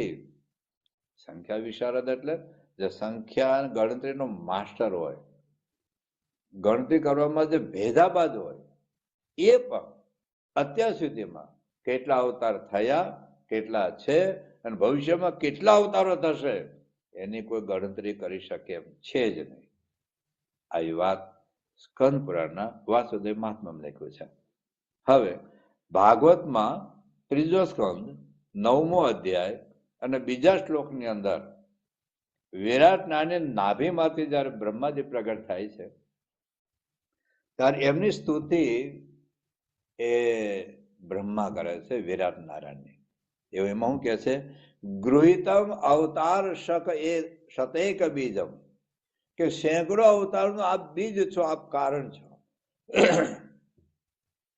જો યાદ રાખજો, વિરાટ નારાયણની સ્તુતિ કોણ કરે છે? બ્રહ્મા. બ્રહ્મા વિષ્ણુ ને મહેશ. એ વિરાટની નાભીમાંથી બ્રહ્મા, હૃદયમાંથી વિષ્ણુ અને વિરાટના ભાર પ્રદેશમાંથી શંકર ભગવાન પ્રગટ થયા. એના કોઈ માતા પિતા નથી. બ્રહ્માના કોઈ માતા પિતા નથી, વિષ્ણુ ભગવાનના કોઈ માતા પિતા નથી, શંકર ભગવાનના કોઈ માતા પિતા નથી. રામ ભગવાનના માતા પિતા છે, કૃષ્ણ ભગવાનના માતા પિતા છે, પણ આ બ્રહ્મા વિષ્ણુ મહેશ એ વિરાટની નાભીમાંથી બ્રહ્મા પ્રગટ થયા, હૃદયમાંથી વિષ્ણુ પ્રગટ થયા અને ભાર પ્રદેશમાંથી શંકર ભગવાન પ્રગટ થયા. તો હવે બ્રહ્મા જયારે નાભીમાંથી પ્રગટ થયા ત્યારે વિરાટ નારાયણની સ્તુતિ કરે છે અને એમાં એ કહે છે, ગૃહિતમ અવતાર શત એક બીજમ, સેંકડો અવતારનું કારણ આપ છો. આ ભાગવતનો 3જો સ્કંદ 9મો અધ્યાય 2જો શ્લોક. એવી રીતે ભાગવતનો 1લો સ્કંદ છે, 3જો અધ્યાય છે, 5મો શ્લોક છે. એમાં પણ બ્રહ્માજી આ કહે, એતન નાના અવતારાણમ નિધાનમ. વિરાટ નારાયણ કહે છે એતન નાના અવતારાણમ નિધાનમ. નાના એટલે અસંખ્ય, અનેક અવતારનું કારણ એ આ વિરાટ નારાયણ છે. એટલે વિરાટ પુરુષ એ સર્વ અવતારનું કારણ છે. વિરાટ પછી તો પ્રધાન પુરુષ આવે, પછી તો પ્રકૃતિ પુરુષ આવે, પ્રકૃતિ તો પુરુષ અને અક્ષરધામનો મુક્ત આવે, અનંત કોટી અક્ષર મુક્ત આવે, એનાથી પર અક્ષર બ્રહ્મ આવે અને એનાથી પરબ્રહ્મ પુરુષોત્તમ નારાયણ છે, અક્ષરધામના અધિપતિ. એટલે અત્યારે શાસ્ત્રોમાં અવતારોનું કારણ કોણ બતાવ્યા છે એ આપણે જોઈએ છે. તો વિરાટ નારાયણ માંથી બધા અવતાર થયા છે. વિરાટમાંથી તન બ્રહ્મા, વિષ્ણુ અને મહેશ. તો બ્રહ્મા એ જગતની ઉત્પત્તિ કરે છે, વિષ્ણુ ભગવાન જગતનું પાલન પોષણ કરે છે અને શંકર ભગવાન જગતનો સંહાર કરે છે. આ ત્રિપુટીની વાત આપણા શાસ્ત્રોમાં લખી છે. તો હવે મોટા ભાગના અવતારો તમે ભાગવત વાંચો, વિષ્ણુ પુરાણ તો કોઈ પણ પુરાણ વાંચો, ખાસ કરીને જે વૈષ્ણવ પુરાણો છે એમાં મત્સ્ય અવતાર, એક એક અવતારોનું એક એક પુરાણ છે. મત્સ્ય અવતારનું મત્સ્ય પુરાણ છે, કુર્મ અવતારનું કુર્મ પુરાણ છે, વરાહ અવતારનું વરાહ પુરાણ છે, નૃસિંહ અવતારનું નૃસિંહ પુરાણ છે, વામન અવતારનું વામન પુરાણ છે. આ 5 પુરાણ એક એક અવતારના છે. પરશુરામ, રામ અને કૃષ્ણ ભગવાન આ ત્રણનું નિરૂપણ ભાગવત પુરાણમાં છે. બાકી દેવી પુરાણ, સ્કંદ પુરાણ, લિંગ પુરાણ એ બધું છે. પણ જે એક એક અવતારો જે થયા પૃથ્વી પર, મત્સ્ય, કચ્છ, વરાહ, નૃસિંહ, વામન, એ બધાનું એક એક પુરાણ છે અને દરેક પુરાણમાં એવું લખેલું છે કે અવતાર માત્ર એ વિષ્ણુ ભગવાનમાંથી થયા. વિષ્ણુના સર્વ અવતારો છે. વિષ્ણુ ભગવાન કો, લક્ષ્મી નારાયણ કો, શેષ નારાયણ કો, જુદા જુદા શબ્દોમાં આ બધું નિરૂપણ, ક્યાંક વિરાટ નારાયણ લખ્યું છે, ક્યાંક શેષ નારાયણ લખ્યું છે, ક્યાંક લક્ષ્મી નારાયણ લખ્યું છે, કોઈ જગ્યાએ વિષ્ણુ ભગવાન લખ્યું છે. તો જુદા જુદા મહાભારતની અંદર જો, વિષ્ણુ પુરાણમાં જો, ભાગવતમાં તમે જો, એ બધા શ્લોકોને આધારે આપણે એટલું સમજીશું કે આ બધાથી કોઈ પરતત્વ છે. અવતારો કોના છે એથી પણ કોઈ પરતત્વ છે એ આપણે ખૂબ ડિટેલમાં સમજીશું. તો અહીંયા આપણે આ કાર્યક્રમ આજે પૂરો કરીએ છીએ. હવે પછીના પ્રવચનમાં આવતા અવતારનું નિરૂપણ, એની પહેલા શાસ્ત્રોમાં પણ જેટલા અવતારો થયા છે એનાથી પણ કોઈ પરતત્વ છે.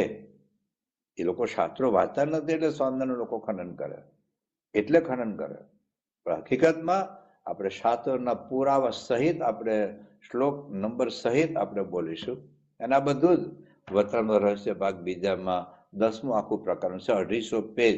શ્રીજીમાં સર્વોપરી સર્વ અવતારના અવતારી કેવી રીતે છે એ આ વતન રહસ્ય ભાગ બીજામાં લખેલું છે. પણ એમ છતાંય આપણે આ નિરૂપણમાં આપણે વધારે ઊંડા ઉતરીશું. તો ત્યાં સુધી આપણે સૌને જય સ્વામિનારાયણ. ગુણાતીતમ ગુરુમ પ્રાપ્ય બ્રહ્મરૂપમ નિજાત્મનઃ વિભાવ્ય દાસભાવેન સ્વામિનારાયણં ભજે. શ્રીહરિમ સાક્ષરમ સર્વદેવેશ્વરમ ભક્તિધર્માત્મજં દિવ્યરૂપમ પરમ શાંતિદમ મુક્તિદમ કામદમ કારણમ સ્વામિનારાયણમ નીલકંઠમ ભજે. શ્રીહરિમ